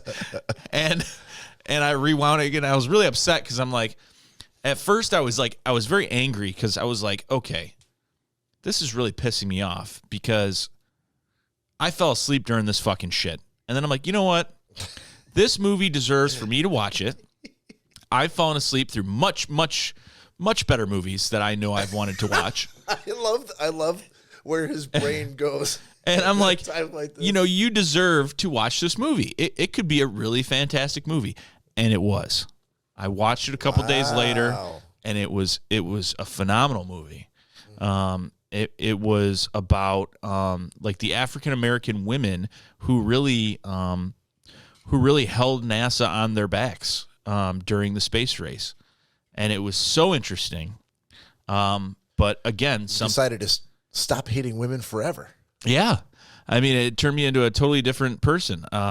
Went into it misogynistic, and left it a former member of the He-Man Woman Haters Club. Yeah, but it was fantastic. It was, you know, I love when a movie can teach you something, you know, about information that's not always mainstream media or readily available or anything that you learned in school. So it was really, really well done. Right. Who was the main actor we talked about, Bob? Kevin Costner? Yeah. Kevin Costner. Yep. I'm surprised that just the fact that's where the term computers came from, and why isn't just that story? And again, forget about race things, but that whole thing, especially as much as we're proud of our journeys to the moon, that should be a part of every educational history curriculum. Absolutely. And the fact that computers came from a group of people that were representative of what America looked like, regardless of race. Yeah. But ultimately, people who did look like brown people, who are key to it moving forward. So I thought that was a great movie too. But I think it was a big, you know, the race was a big part of the movie because it showed that, you know, they weren't given all the same opportunities as all the white people, and it was important to show that. But yeah, absolutely 100% that, you know, the IBM computer, those ladies were an integral cog in that even happening, and probably everything that we have sitting in front of us, working in front of us right now, stemmed from that one point. So yeah, 100% it does. Actually, that's the beauty of computers, right? Now we have things that are. Cory's laptop has more computing power than that entire mainframe that was sitting in the moon. Right. Yep. It was sitting in the room. How bad did it hurt you? Like every time she had to run to the bathroom. Oh. It was like physically painful to me. I watched it and it was on my list of shit to assign to Danielle, which once she assigned it to you, now I can't do that anymore. But I've seen it and I remember watching it, and every time she'd run to the bathroom, I'm like, can someone please just do her a favor and let her use a bathroom that is in the same building. I'll give you a little insight into me watching the movie. I think I don't know if I had a beer or maybe one or two beers while I was watching the movies right after I had dinner. And when I actually sat down and had time to watch it, you know, the pain that you're experiencing or that you experienced that you're kind of trying to tell us right now about, that I had, that, you know, it wasn't processed. It was just something that it was almost like anxiety I was getting through the movie for her.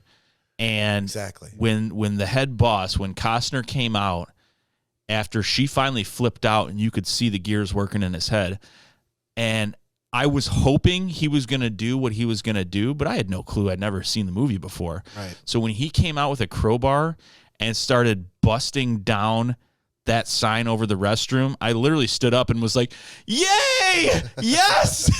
Yes, Yeah. thank you. I'm like, God, thank you. I was so excited in that moment for the movie. Like, it was such a feel-good moment. And he's like, from this point forward, everyone uses the same fucking restroom, you know? Yeah. And he walked away. It just made me so happy. That was such a happy point that I'm happy you that. could put that moment up against like Mel Gibson on the horse in Braveheart running by going, they may take our lives, but they'll never take our freedom. And you're like, yes, bitch. This was the same moment where I was like, yes, finally, give her some fucking respect. But, you know, I want to say, you know, why aren't these, and I'm glad they did it at the end the way they did it, where they showed you the real women. Yeah. And they showed you, you know, everything that they did. And I thought that was so powerful. But 100% Todd, I mean, these women should be celebrated, and they should be in every curriculum that you know about. And, you know, having, I don't know if who Costner played was an asshole in real life or what, but I think that was a moment that was probably not popular at the time that he did, with breaking that sign down. And I thought that was really fucking cool. And he was a no-name person that I'd never heard about either. So. Yeah, absolutely. I mean, ultimately, I think that's the thing. The allies of people seeking justice and seeking equity are often not known, but it's key to know. I mean, actually, I did watch recently. I was reading an article recently, though, and there's a lot of allies, and again, documented in wiki pages, but not as part of our normal history. Yeah, we're kind of trying to sweep it under the rug a bit, but I don't want to get too deep. But yeah, I love that. The geek in me loved everything about the technology and how we came from punch cards. I mean, from people to punch cards. Because even that IBM computer took so much human power to run. It's so amazing. And my favorite character was the woman that wanted to be a supervisor the whole time. Yeah. And I thought another amazing, powerful moment for me personally, just watching it, was when she said, I ain't going anywhere unless my women come with me, my ladies come with me. Yeah. And the next scene, she's, ladies, you know, she was so proper about it the whole time. We've been reassigned. She doesn't tell them. She doesn't say, I fought for you. She doesn't say anything. She's just, ladies, we've been reassigned. Yeah. And they're all in their heels, like walking down the, I'm like, yeah, fuck yeah. those moments in film where it's a quiet dignity, where they don't take that opportunity to grandstand or even just revel in the moment. They just quietly do their job. And they go, you know, I'm gonna internalize all this. I'll celebrate later, but right now, ladies, we got a job to do. Yep, we've been reassigned. That's all she said. Yeah, and I was like, "Fuck yeah, yeah, great pick though for Danielle out there in Dreamland." I was gonna say, of course, the one pick that you gloat on and on about that she's not here for. Lullaby and Goodnight is all she's hearing right now, yeah. And surprisingly, she's not here. Well, I've been sitting here for the last almost 10 minutes looking at Cory giving me the gas face over the movie that he did to watch today. I didn't watch it today. I watched it yesterday. Sure, but it was Birdman or the Incredible Birdman. Wasn't there a subtitle to that movie? Like, it was called Birdman or the like Unbearable Lightness of Being, or some sort of. There might have been. I didn't pay attention to the subtitle of the actual movie. Oh boy, not a strong start, sir. Okay, go ahead. I think the. Did you actually watch it from start to finish? I did. Okay. I watched it last night when I was stuck at work all night. Already. So you're bitching about work and the movie you had to watch. No, not for nothing. And I mean, I know I'm a lowly person contributor. I was at work and I watched a movie. I got to get in your line of work. ATD, not only did he watch a movie, but he Zoomed with me and Joe for 2 to 3 hours last night as well. So very tough night of when Bob was giving him all those pats on the back of all those hours that he worked. He was making time and a half Zooming with me and watching a movie. Oh, so fun must be a 4-letter word too. I still had to stay up. Todd, this is why we are very aggressively pushing for Cory to build up his computer skills. We want him to watch. We want him to watch movies on your time, Todd. Maybe we should have a segment where Todd quizzes Cory on tech. I'm all for that. I still have an answer waiting for you. It's going to be a very quiet segment. Okay, hold on. Let's get to the movies first, and then we'll hit that. Okay. So yeah, Birdman. Birdman, or the unexpected virtue of ignorance. There yes. it is. Okay, there it is. Thank you. Didn't realize that was in there, but either way. So the beginning, it comes in an apartment view of a guy floating in midair in a meditation, crisscross applesauce, sitting down looking out his window. And right away, I knew Michael Keaton was in the movie. Yeah. There's something about his figure and form that I'm like, that if I had to bet any money on it, I mean, that's fucking Michael Keaton sitting right there. Right. So that raised, I think, more questions for me than it did any actual entertainment or answers at that. I'm like, well, so where's this going? Like he's sitting there meditating in midair, and then once he finishes his meditation, the camera just cuts to him walking away. Like you can tell, like he just put his legs down and started walking off. So, few scenes in there, he's obviously starting this Broadway play. He was a former actor, big screen actor in Hollywood, and he used to play the Birdman. And this is kind of his coming back to trying to claim his fame and being in Broadway. And he's got a daughter that she's a mess. He's got his wife that is still kind of around, and then a girlfriend that he's kind of recently met that she's starting to claim that they're going to have a child together, all this and that. It's a lot of kind of a whole hot mess of things going on while he's trying to get this play together. And then Zach Galifianakis' character, I can't remember his name, but he brings in Edward Norton. That's going to Mike Sharp. Sure. So he's going to come in and be part of this play. And he's just this outrageous fucking Broadway actor that's real deep, and like everything's emotional to him. And it's about how deep and dark the play can get and how each character can get. It's not just about it, and which Keaton's character is looking at. He just wants to reclaim his fame and become famous again. So they start kind of butting heads a little bit, and things get really fucking weird and out of control. You have Edward Norton and hitting on Emma Watson, the daughter of Michael Keaton in the movie, but all throughout, Michael Keaton's character is he's performing these simple little tasks like turning off a TV just by looking at it and making a hand gesture, or kind of like floating from one place to another, and it's never really mentioned. Like no one else can see it, or no one else is around when he does it. And then they bring in the sub character of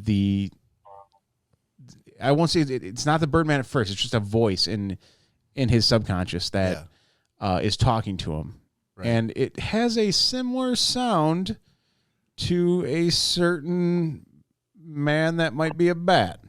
Yeah, I mean, there's definitely some play on Yeah, so I'm like, okay, all right, so it's like I said, it took a second to put the two and two together on that. Right.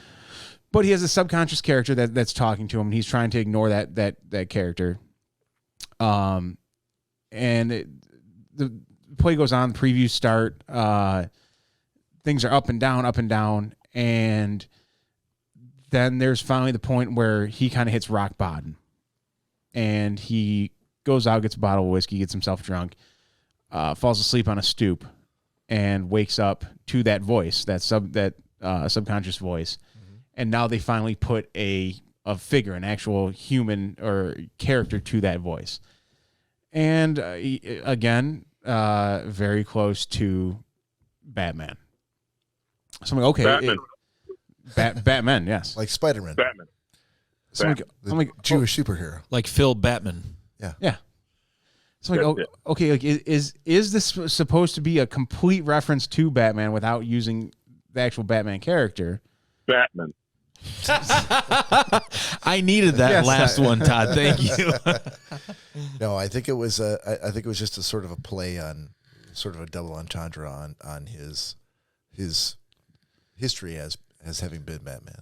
Okay, and because then it goes on that they finished the opening act, or not the opening act, but the opening play on Broadway, and he makes a change to where in the play, rather than fake shooting himself in the head, he blows his own nose off.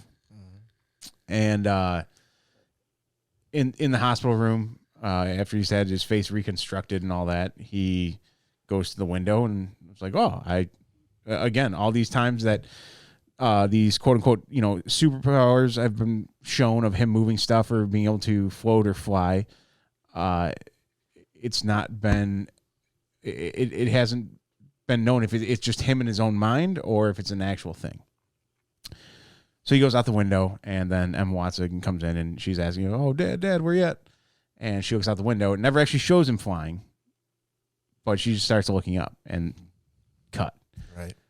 So as far as endings, again, another ending that I'm like, Jesus fuck, man, like, come on. What are you looking for in an ending? You're looking for like definite closure. Yeah. Like, because he was dead all along, or yes.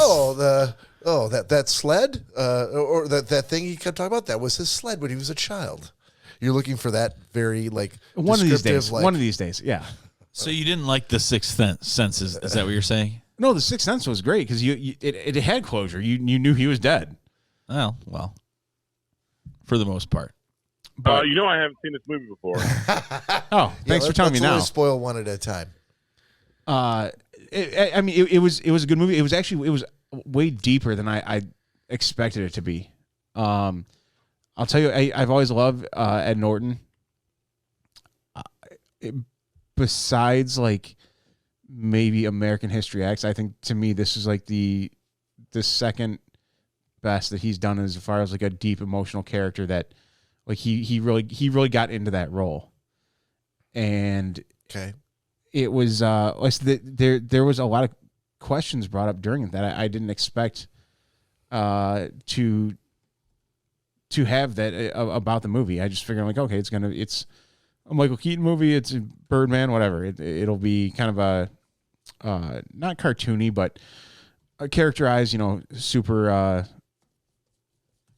Nova, not supernova, but just a superhuman movie, if you will. Okay. And it with the whole play stuff and all that interjected, it was something, and it was like I said, it was deep. It was real deep. So I'm glad. I take that to mean that you liked it. Yeah, no, I liked it. I wasn't sure. No, again, there were certain parts that were still kind of a little unanswered for me, at least. And it didn't have the ending that you wanted. I get it, but I'm glad that you liked what you saw. Yeah, that definitely held my attention. And did you take notice of? I feel like the director's name was Alejandro Inarritu. It's the same guy who directed The Revenant. Have you seen The Revenant? Oh, yes. Same guy. Okay. But all of his takes were like 3 or 4 minutes long. So they would do a scene, but the scenes were so long that the actors would have to memorize like 10 or 12 pages of dialogue and do it all. Like, he just didn't cut, and it would go from room to room to room to room. The camera would never break, and the takes were like insanely long for a movie.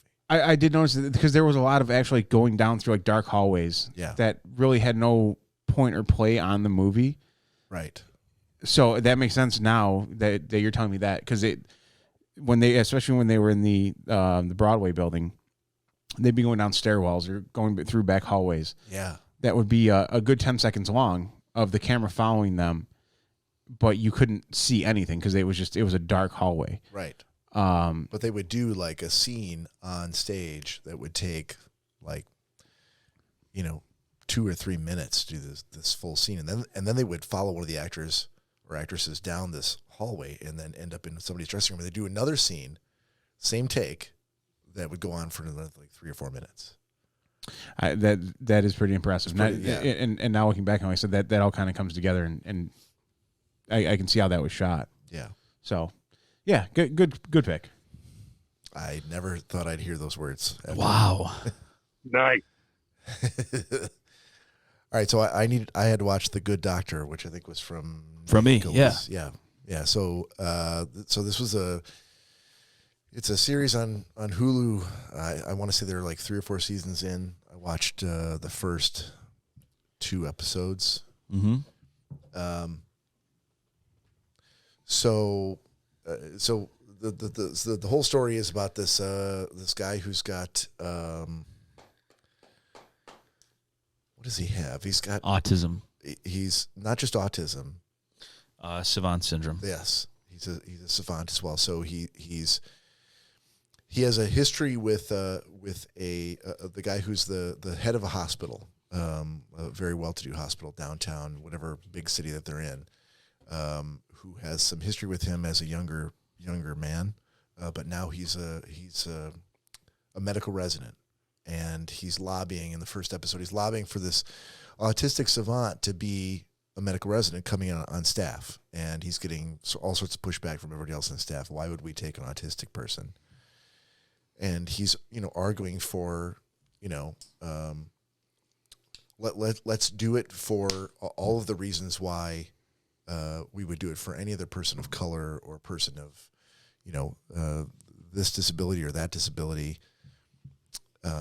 Give him a chance. I guarantee that he will improve the care, the level of care that this hospital provides. And we get some of the backstory about this kid. And this kid is played by Freddie Highmore, who I knew I had seen him elsewhere, but he was in like that reboot of Willy Wonka. It was like Charlie and the Chocolate Factory with Johnny Depp as in the Gene Wilder role. Freddie Highmore played Charlie. He played the little kid. And he was in a couple of things, but I'm like, I know I've seen this kid somewhere else as a younger man. And he did a great job, completely believable, and it was very, I was engaged the entire time. The problem is it's like so I watched ER for, what was it, like 16 seasons or whatever it was on. I watched every single episode, for this was I think it was on the air back before I was married. Every single year it was on. I watched every season, every episode. You've watched every single season episode of ER? Everyone. Wow. I think I have too, most of them. Really? Yeah, Todd and I kind of, it was back in the day where that was kind of like must-see TV along with Seinfeld and with, what else was airing at that time? Seinfeld, Friends, and ER. Yeah, that's what you watched. Every week you watched, whether they were all on Thursday, they might have all been on Thursday. Right, yeah, Todd? NYPD Blue. Yeah. NYPD Blue, right. That was like bad scheduling. No, it was must-see TV. It was like people stopped. Oh, I'm saying though, but if they're all on a Thursday. Yeah. It's bad scheduling. Why is it bad scheduling? It's Friday night kind of TV that. No, they decided, they're like, we're putting all of our top-rated shows on TV for this like and making them 3-hour block. But right. that created the advent of the DVR. Yeah, right. People had VCRs at that time, but now they were just starting to buy like TiVos, and it became like appointment television, like water cooler television. Like no one went anywhere Thursday. Like all the bars were all empty, restaurants were empty, no one went out of the house. People stayed home to watch must-see TV, and that was just what they did. That's how those shows got so big and how they stayed so big. But so I bring ER up to say, like, it's a tough, when you watch a medical drama, you have to be engaged in all the characters, because this kid, however engaging he is and interesting he is to watch, and he was like super interesting. He did a great job. Like I couldn't take my eyes off him. Like I want to see more of this kid. But he's only in the episode. He's only in like 60% of the episode. The other 40% are all of the other people that work in the hospital that interact with him. They're his peers or his boss or whatever. And those people just, unfortunately, in my estimation, were not very interesting. There's no chemistry. Like, I wasn't engaged in their story. And they would have like his story for how he was going to interact with the people that he was seeing on rotations. And then they would go over to his other stories with these other people that had nothing to do with what he was doing. I'm like, I don't give a fuck what they're doing. Yeah. It doesn't. That's the problem with having only one main character. At least ER had multiple people you were interested. So when they cut to the other groups, it was okay to see what Dr. Ross or whoever had whatever going on, and plus Carter and whatnot. Yeah, absolutely. And every one of those main characters, they were all like top-notch actors and actresses, and I was just totally engaged, and that's why I stuck with him for all the seasons and every episode. But this one, like, I would definitely watch more, but it would be a tougher watch because I would know that like 40% of the hour that I invested, I would not be interested to see. So hey, it's what was the name of the black doctor in ER? Eric LaSalle was the actor. He's the executive producer of all the Chicagos that are knocking it out of the park now. All the Chicagos, like Chicago Fire, Chicago Med. Oh, okay. Chicago Med, Chicago Fire. Oh, good for him, Chicago man. PD. I didn't know what. He's the voice behind. So he took that ER franchise, and now he owns Thursdays now. Same thing. He owns Thursday in this era with DVR. Well, good for him, man. Is he also in the reboot, in the sequel to Coming to America? I heard that he is. There's a bunch of interesting actors in that, I've heard. But I know he was in the first one, so I was like, oh, I hope he's in the next one. Yeah, exactly. So it's one of those things. To go back to what you're saying, Bob, it's one of those things that, I don't know. I mean, it's pretty easy to get invested when you're on your 13th season of watching a show and all the characters' backstories. Well, hopefully, and who before the 13th. Yeah, who they are and everything like that. Yeah. But that being said,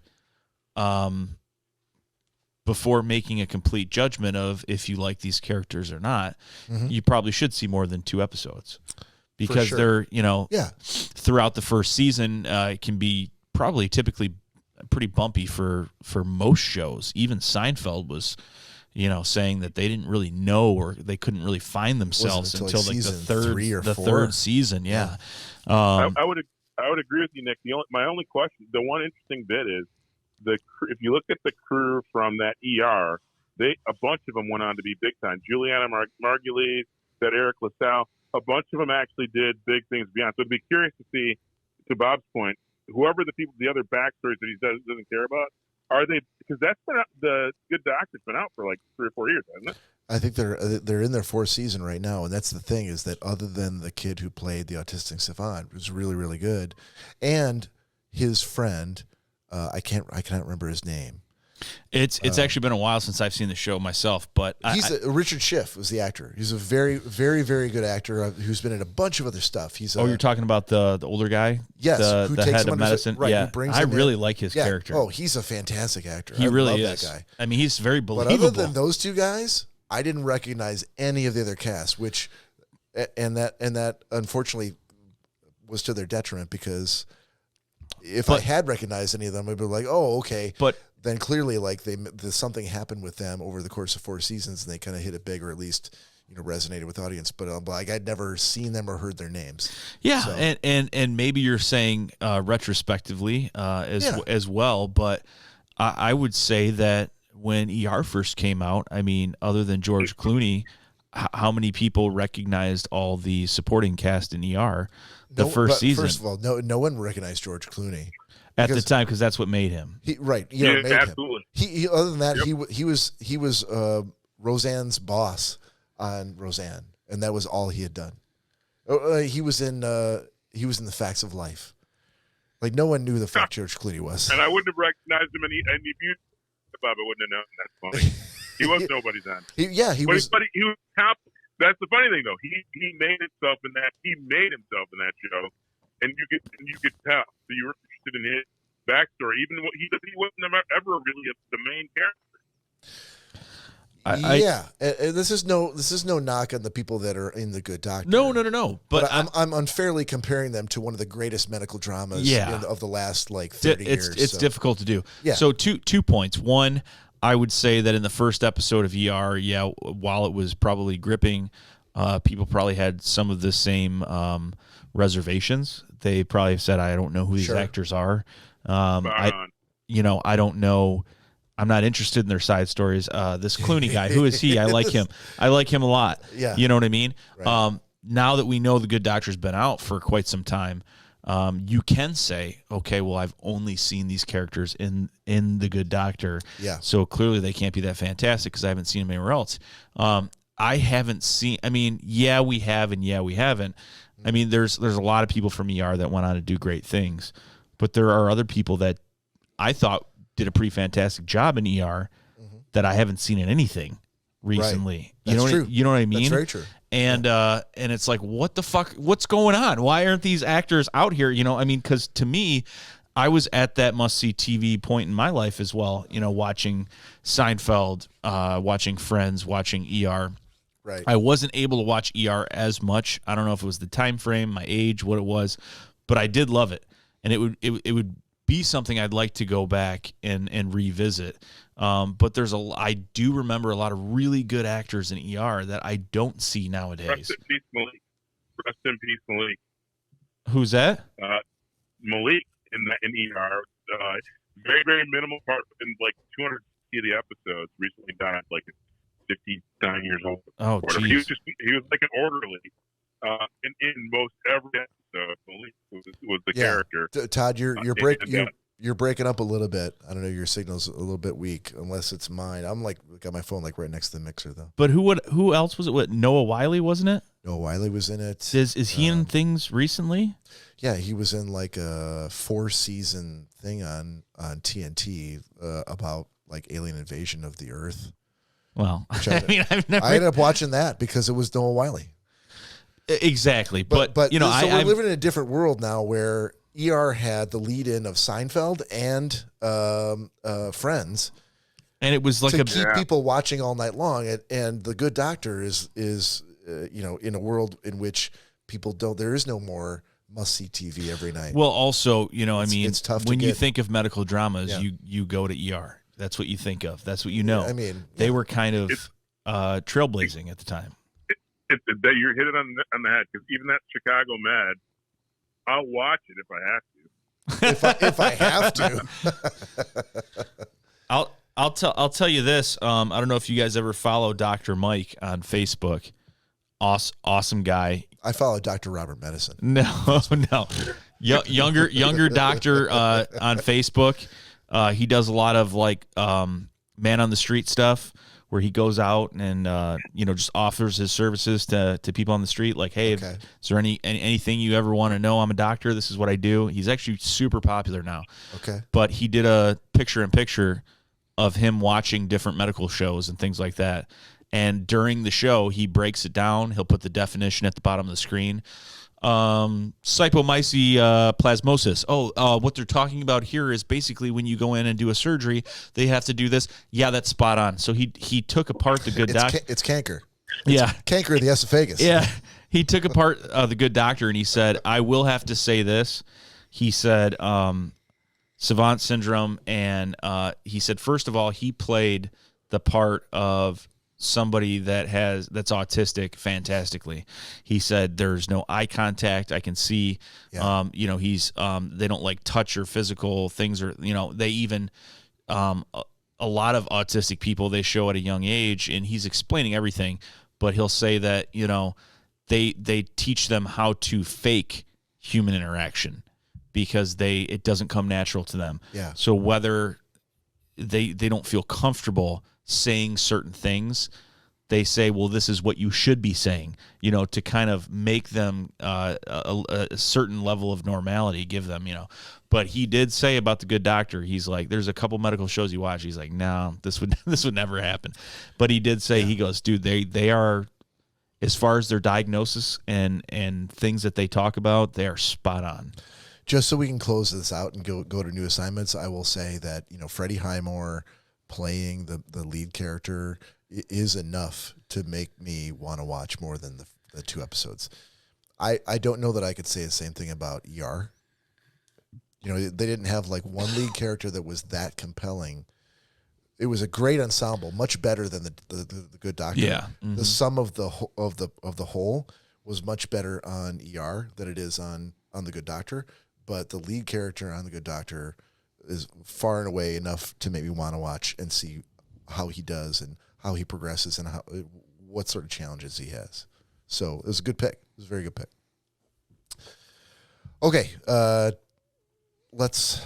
So I've tumbled the numbers here. Hey, wait a minute. How do I get my justice? Danielle isn't here. She's going to give you her. She's going to give her review the next time that she's on the podcast, and I assume at that point you will also be there, and you'll hear it when we hear it, sir. All right. All right. Clearly not happy with that, but sorry, buddy. I wanted to know what she thought of it. Okay, so for the 4 of us, I have drawn Todd.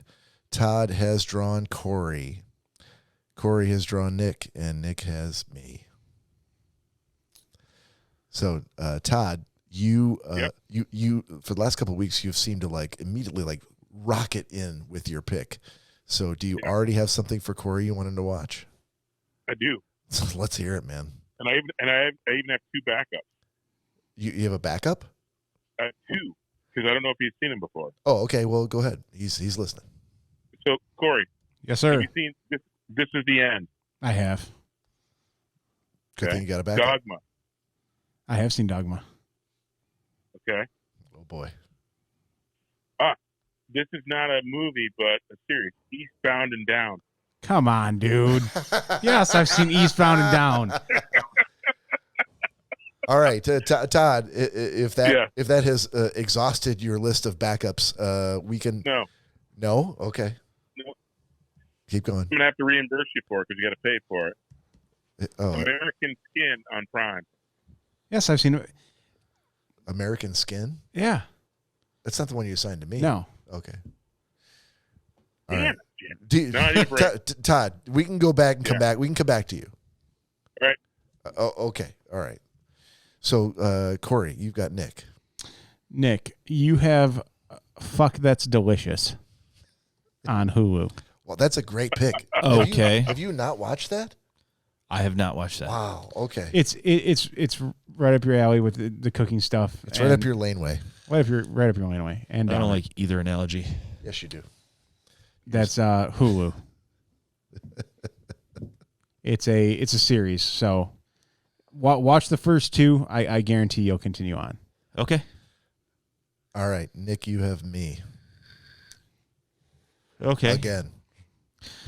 Bob, did I ever I know I have assigned it, but have I ever made you watch Dark? Oh, I don't think so.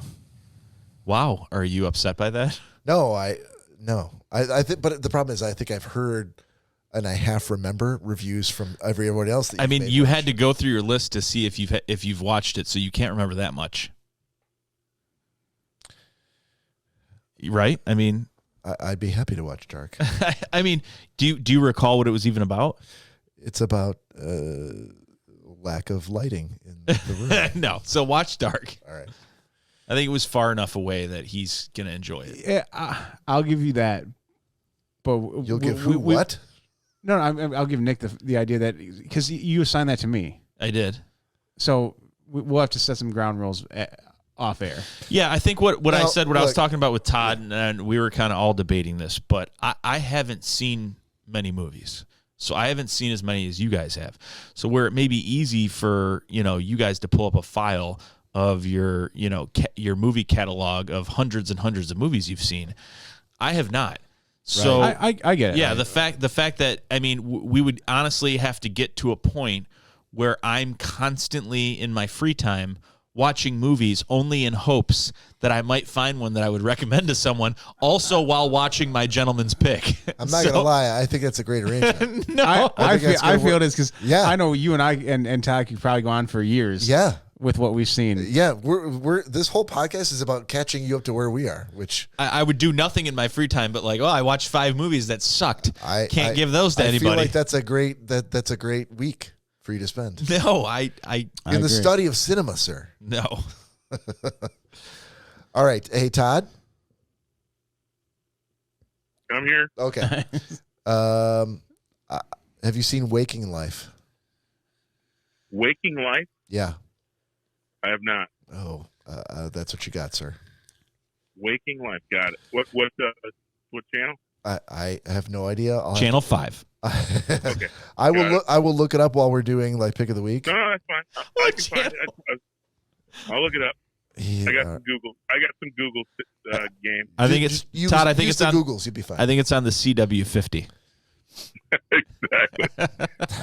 That is not country enough to be on the CW50. So don't. You're not gonna find it there. All right. All right. Hey, I got it. So the Man from Uncle. Oh shit! Oh, he's going deep. I'm sorry. What was that title again? Wow. The Man from Uncle. Now the movie or the show? The movie. Oh, dude, I thought you were going like old school. No, Cory, seen it? I have not seen that. I can tell you that much. There you go. I gotta say, Todd, I'm just a little disappointed. I gotta. So I'm going with the movie or the show, Todd. No, he's pussing. The movie. He's pussing out and giving you the movie. Yeah. The Man from Uncle. I would have given you the fucking show.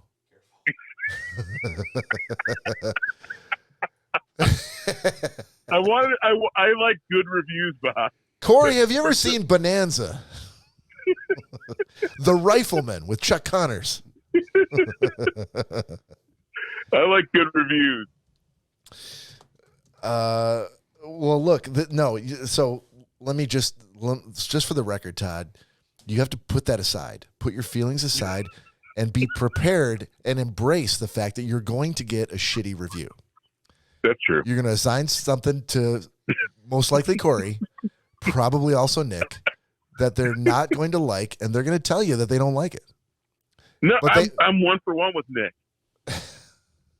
Now, Cory gave me a B- on the game stand so I keep getting the same 2 guys.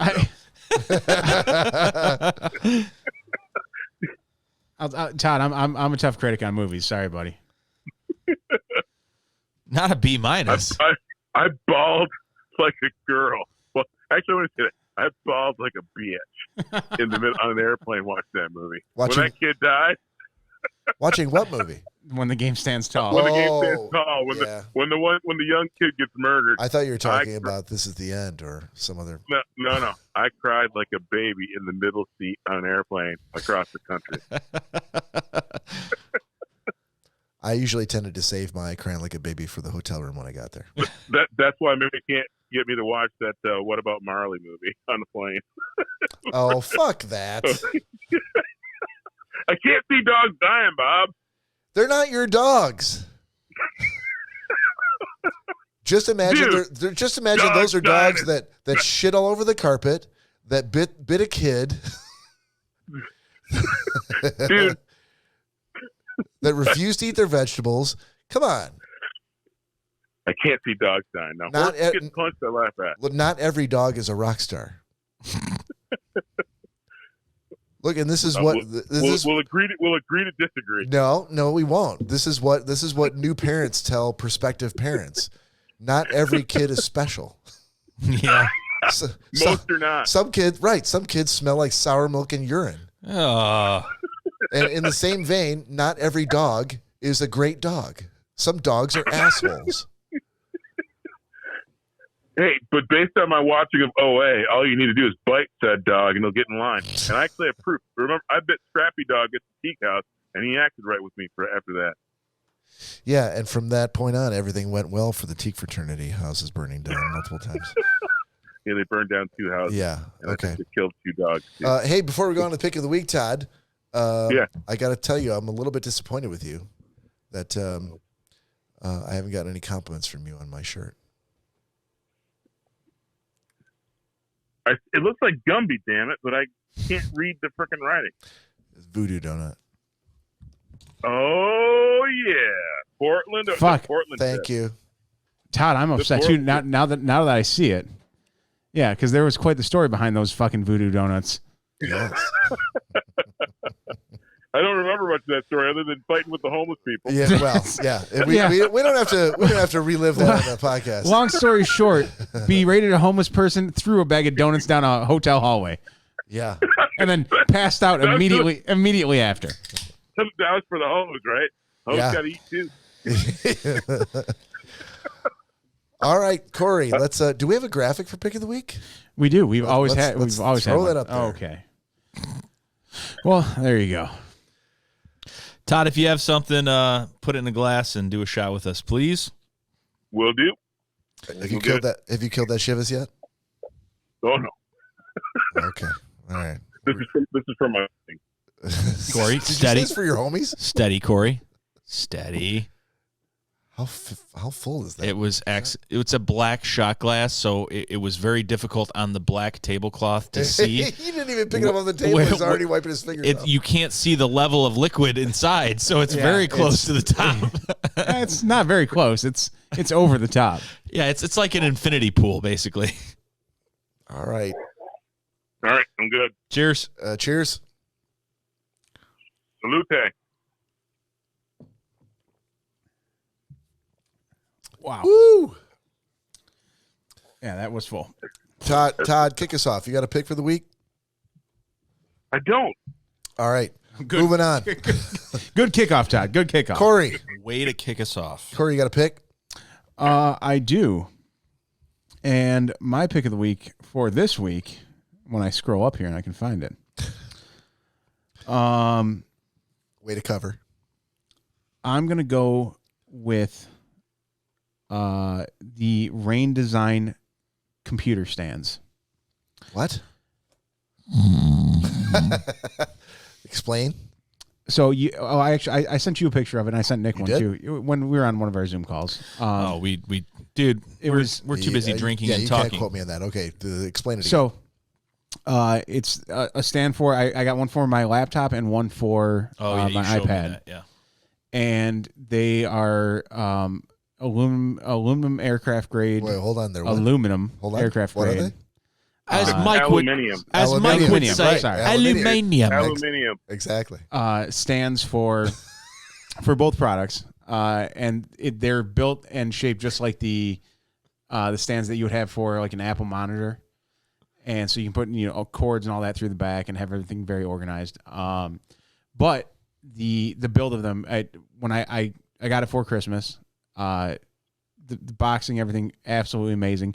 Pulled it out. The stand is sturdy as can be, and it flow. The look and aesthetic of it, once you put your laptop on it or your tablet on it, I guess like only real people that really love technology will appreciate it. But it makes your computer look sexy. So hold on. Does. So Okay. you're talking to Mr. Todd Dillon and Mr. Bob J.W. Rankin.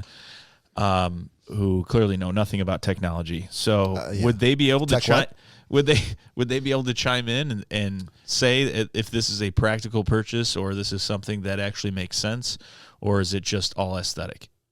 No, well, it makes sense for the fact that because it raises it up off rather than just having your laptop on a flat surface. If it starts overheating and your fan kicks on, it's going to give you a little more space for all that to cool out and let the fan breathe a little more than. So is the bottom open? Yeah, because it's up like several inches off your desk. No, I know that, but the support system, is that open design or is that a flat piece of aluminum? Yeah, no, hence the name of the company. They put a big raindrop in the center of it, so not everything's just hitting the aluminum. It's dispersing it out. So there's a raindrop-shaped hole in the aluminum. So basically, and I know this is difficult because you just started talking about it, and you said like the name of the company and how great it was. No. But I actually saw it. Yeah. So for someone that has seen it, like I can explain it, I think, a little bit better for people that are trying to figure out what you're talking about. But did you just try to very kindly tell him like I can explain this better than basically. you just did? No. All I'm saying is I can do that in 3 notes. I mean, all he's explaining us an aluminum stand, and he said the name of the company, but no one has an idea what it looks like other than the fact that it has some sort of raindrop shape. You're saying he didn't paint the proper word picture. Yeah, I'll give you the opportunity. I forgot the name of the thing as soon as he said it. What's the name of the thing? Yeah. Fuck off, Todd. Explain what it looks like, Corey. I mean, like what it looks like and what it does. I mean, I don't want to trample all over your story. I feel like you just did. I haven't done it yet. Late for that. I haven't done it. I haven't explained it yet. More? Go ahead. There's more tramping. What's the name of it? That's why I started out with Todd. Rain Design computer tablet stands. Okay, explain. Explain what it looks like, what it does, what it is. He asked what the name of it was. I must have one of those. It's like Tesla. So it's a Rain Design fogger lifter computer stand. So, okay, Corey. So, Todd, basically, it's a C-shaped piece of aluminum that elevates your laptop off of the table and has a hole in the middle of it, so somehow the fan can breathe. So it's a gimmick. It was very awkward looking when Corey explained it to me, but hang on, Todd. It's not a gimmick though, because your CPU needs to breathe. Buy CPU and fan for your computer. Don't buy Joe's lift widget. I'll sell you. Todd. Lifter. No, I'm cutting you off there. It's not about the idea of Joe's lift widget of it actually working as a cooler or anything like that, or a coolant system. It's the idea of it goes with the laptop and it also lifts it off your desk, so it also gives you way more room on your actual workspace. So you don't get the carpal tunnel? Yeah, sure, that too. Todd, I'll be honest with you. I have never used it, but to me, putting my hands 7 inches in the air to use my laptop as opposed to resting them on the table. No, hence why I have a Bluetooth keyboard. It's the ape hangers of keyboard. You're using a Bluetooth keyboard. Okay. So you're not using this keyboard. You got a separate keyboard. So I have a keyboard, but I'm going to purchase an additional keyboard because I don't want to use the one that comes with my computer. Correct. Yeah, you got to do that. So I have to spend more money. Other than why would you use the keyboard that you're going to bitch about anyway on your laptop? Okay, so I'm not going to use the keyboard on my laptop. I'm not going to touch my laptop. I'm going to raise it up in the air on Joe's laptop elevator hanger. Yeah, unless you use the drop down, then you might touch it. And then I'm going to spend more money on an additional keyboard. Yeah. Okay. And a docking station. And a bigger monitor. If we're going to get sponsors at some point, we're really going to need to work on our introduction. Product placement. Yeah. I'm just saying. Cory. I have seen not this particular one, but I've seen similar ones that will let you mount your laptop up so you can get your laptop a little bit up more at eye level, which is what you want. You want your laptop screen to be at eye level. I also use a Bluetooth keyboard. I don't have mine in a mount. Mine is more like closed in a clamshell in sort of like a 12 South, like it sits in a dock. So it's like, vertical and out of the way. So I don't really have any need for what you're talking about, but I have looked at that going like, oh, if I didn't have a dock for it and sort of vertically, I would totally have one. Because I use my laptop screen as a primary screen, then I have a secondary screen on the side. You do use multiple screens, absolutely. So it's more like your personal preference in how you work and what helps you to be more productive. Yeah. I'm loving it. If you like it, I like it. Thanks, Todd. Well, that was my fucking pick of the week. So, I mean, Cory, you're pitching something tech to these two guys, so you had to assume that they weren't just going to be like, "Wow, you just blew our socks off." But then again, there's also some stuff in tech that they're so set in their ways with it. I didn't say a word until the very end when I defended him. That you guys are so set in your ways and old school with stuff that, I mean, sometimes hearing new things, it kind of hurts them. To me, it would be tantamount to if your dad was still around with his entire career in law enforcement, being the chief and everything, all his accomplishments, and you being like, hey, so they have this new pocket light for when you're out on the side of the road and you're reading stuff. Your dad would be like, Dude, just get a flashlight or just go next to the that's what he would. next to the high beams of the car. You don't need some fucking light coming out of your pocket. That's what he would say, but which is something that you definitely bought and you were excited about. Yeah, but you also have to adapt with times and new stuff that comes out, or it's the space I'm working with. You know, I'm sure Todd has a fucking amazing setup for his computer and all that. So I don't have that at this point. So for me to make any extra little space I can, this helps with that. And it's You said your dad would say that? Oh yeah, easily. Just go up to the headlights of the car and read your notes. Come on. But as statistics would you don't show, need those rods and cones. Your eyes will be fine. Yeah. So, all right. Well, there you guys go. That makes sense. Make your computing space your own. I tried to, Cory's but you guys just I'm glad that I brought shot it down. So glad I got that pick out of the way. You go next? It ain't gonna be anything about tech, that's for damn sure. You want me to go next? No, go ahead. Yeah, if you want I'll to. go next. Sure, go. My pick is nuts.com. Oh yeah. It's the You're just getting that, dude. They got the sweetest walnut. dude. I just discovered them. And let me tell you why I discovered nuts.com, because Todd, I was looking for. I had a Jones. I had a hankering, some would say, for key lime. I'm like, I love key lime pie.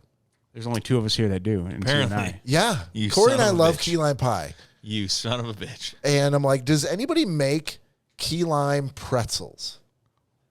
And the answer is yes. Nuts.com makes key lime pretzels. The only ones that I found. And so I was so excited to go on the website and like, oh my God, they make key lime pretzels and they could ship them to you. I'm like, what else do they make?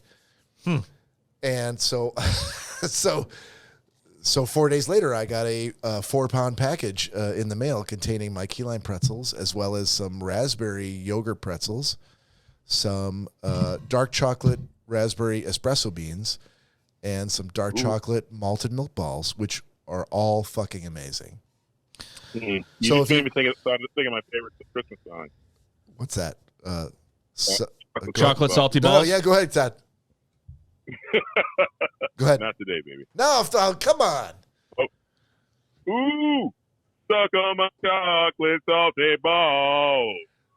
Thank you, sir. Put them in your mouth and suck them. Sorry, he's still going. He's rolling. It's a great song, Chef. No, I'm pausing. I'm done. I will echo your sentiment. Mike, my uncle, who is a world-renowned chef, as people may or may not know, I would say that there are about 57 different products from nuts.com in his kitchen. Wow. From when we made an English Christmas cake, we had to use something called fruit peel. And who doesn't? Yeah, and I had no idea what that was. And basically, it's the rinds of oranges, lemons, and limes, sugared and candied. Nuts.com makes a bag of those. No shit. Called mixed fruit. He's got currants, raisins, candied ginger. He's got walnuts. He's got the espresso beans, the homemade licorice. Okay. I mean, anything you can possibly think. Candied banana pieces. I mean, like, all the time. Almond flour, anything you can think of, nuts.com, and they make a fantastic product. So, absolutely. That's a great pick. So I'll say two more things and I'll pass it off. Number one, everything was packaged very, very, very well. I was really, really pleased at how they packaged their shipment. Secondly, I mentioned to Lori, I'm like, oh, I found these key lime pretzels. She's like, oh, that's amazing. I can't eat those, but let me know how they are. And I'm like, I totally will. And then I got my package and I'm like, oh, I got it. And I sent her a picture of like 1, 2, 3, 4. You sent her a picture of your package? Of course. Yeah. Okay. 1, 2, 3, 4 different packages from nuts.com. Good save. and the cool part is nuts.com. So you sent her a picture of your package and your nuts. Nuts.com. All of their packages are different colors. So she's like, "Oh, I didn't know you got more than just the key lime pretzels. What else did you get? They have a lot of healthy stuff on that website." I'm like, "They do. I ordered none of those things. All the things I ordered are incredibly bad for you." So let me stop here and just say nuts.com has a ton of really good healthy things for you. I didn't order any of those things, but you can if you go to nuts.com, and we are not sponsored by nuts.com. Yeah, shooting it over to Nick Bader. Yeah, they had candied cherries as well. I mean, and all the stuff is just, really well done. I mean, it's just fantastic. The flavors there, it seems very fresh. Yeah, so wholeheartedly, yeah, that's a great pick. So what I'm going to say for mine is I had a couple that I ordered from Amazon, but I'll give you guys one this week that I actually shared with Cory and Joe last night. So I bought some knockoff shoes on Amazon, and I thought it was pretty hilarious that the name of the company, as I'm giving Cory this recommendation, is called the Slow Man Store. that makes these shoes, and he then immediately told me to fuck off. But these are shoes that are predominantly they have a lot of elastic in them. They're basically cotton and elastic. They're like a sock. So they have laces on them, but the laces really don't serve a purpose. Most of the shoe is very breathable, almost like a sock material. It's got a loop in the back. It feels like a sock. And the bottom of the shoe is a very, very spongy rubber. I want to say rubber with maybe a lot of air pockets that are built inside of it. Okay. And underneath the archway of your foot, there's a giant air pocket, and the rubber actually separates. So they have 1,200 5-star reviews on Amazon. Like I said, it's called the Slow Man Store. They're men's slip-on sock walking shoes is what they're called, but they're like a mesh, breathable, kind of athletic-looking slip-on trainer, And the only reason that they're getting my pick of the week is I purchased them a week ago and never tried them on, and I tried them on last night, and they're probably one of the most comfortable shoes I've ever had. They're ridiculous. Actually, Cory doesn't have socks on tonight with the shoes he has because he's disgusting. He never has socks on. But he's got socks in his car, and I'm imploring him to please put his socks on and try these shoes on because they're so fucking comfortable. I mean, they're just so spongy and bouncy. I have, Asics and all these different really nice, expensive shoes, and these kind of blow those out of the water. And they are normally $49.99. They're on sale for $34.99. So check them out on Amazon. The Slow Man Store. If you forget it, just think of Cory.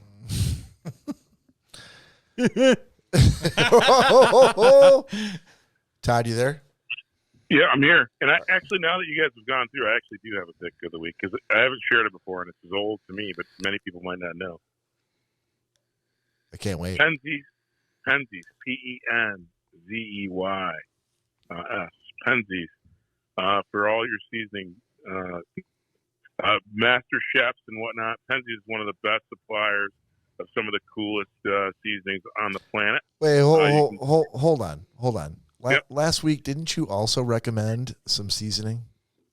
I did. That's okay. But it wasn't Penzeys. No.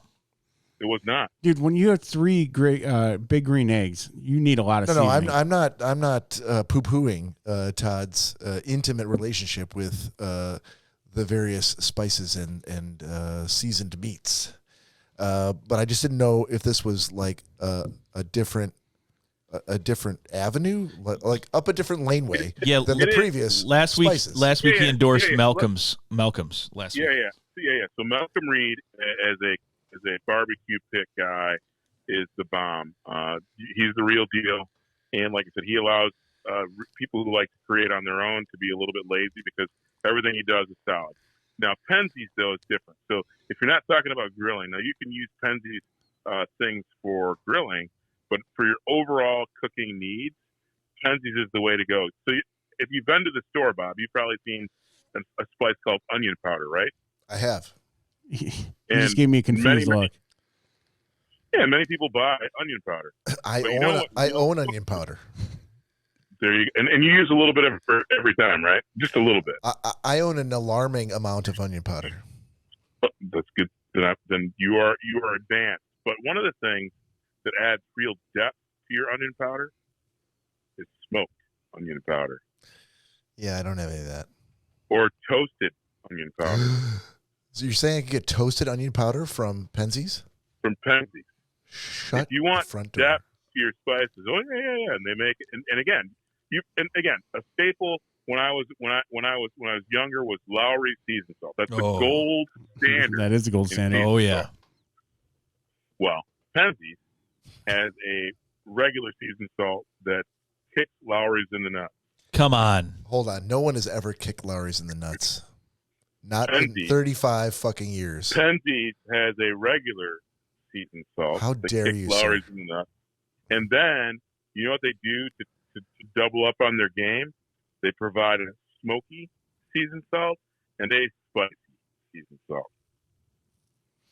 Oh my God. All right. Yeah. Penzeys. Just so you know, you can buy 2 jars, very, very conservative jars, 1.4 ounces of Penzeys seasoning spices. Let's see. It says here that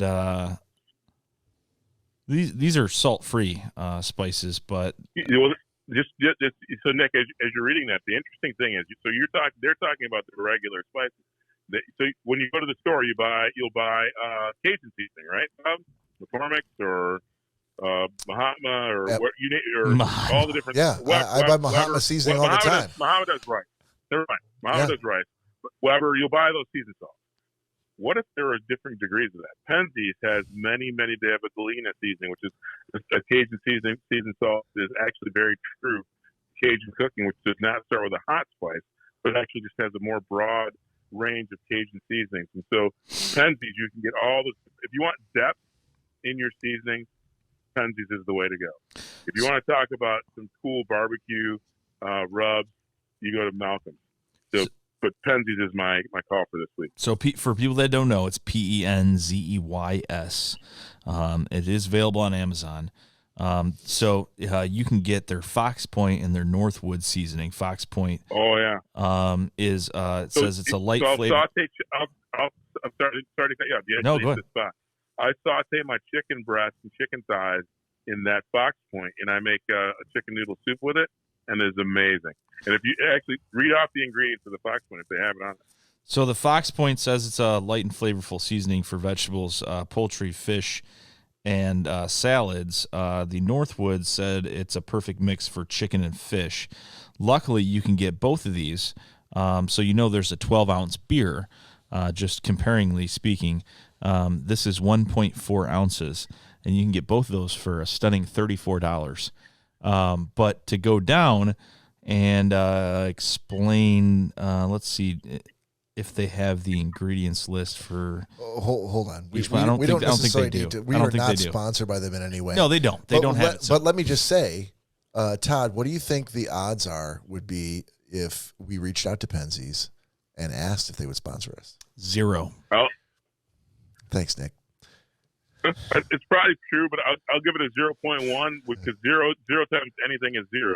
I'll give it a 0.1. That because I'm happy to reach out to him because I'm an endorser. And many people don't know about it, and again, as a person who has 80 different kinds of salt by at least 70 different vendors, I'm pretty serious about my seasoning. So you're saying that for 1.4 ounces, and to give you guys an idea, the normal American shot glass holds 1.5 ounces. So this is a little bit less than you would put into a shot glass. And you're going to say that those are about $17 less than a shot glass of seasoning. And it's that's an expensive chicken soup. That's all I have to say. But fuck, that's delicious. Yeah. You like that, Cory? It's a Ruth's Chris chicken soup. I guess, I mean, is it just so, Todd, are those prices pretty normal for Penzies, or is that just an Amazon thing? I think it's a little bit of Amazon markup. Unfortunate, Seattle's very much a foodie town. So there's a couple places that actually stock Penzies products regular, so I don't actually order online other than in bulk. And if you go to Penzies, I think you save a couple bucks as well. Okay, save a couple bucks there because they actually have it's very, very every now and again if you can get fine grain Penzies what's the alder smoked sea salt in a fine grain. Okay, if you put that on any salmon or steelhead or red fish, you'll never ever go back to anything else. So that's actually one thing I'm going to try relatively soon, and if I can master it, I'll send you some, Todd. But I'm going to try and use my smoker to infuse some smoke into some like Mediterranean sea salt. Yep. Yeah, we got. Let's work on that together.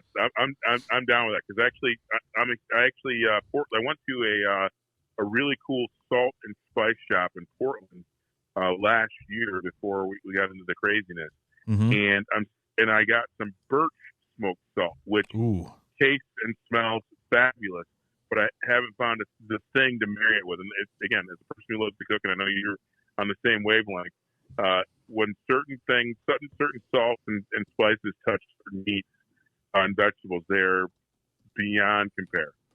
Yeah, so my thought process is, birchwood is very readily available here in Michigan, but we could do that, and we could do like a Himalayan sea salt and see if we can infuse it with some smoke.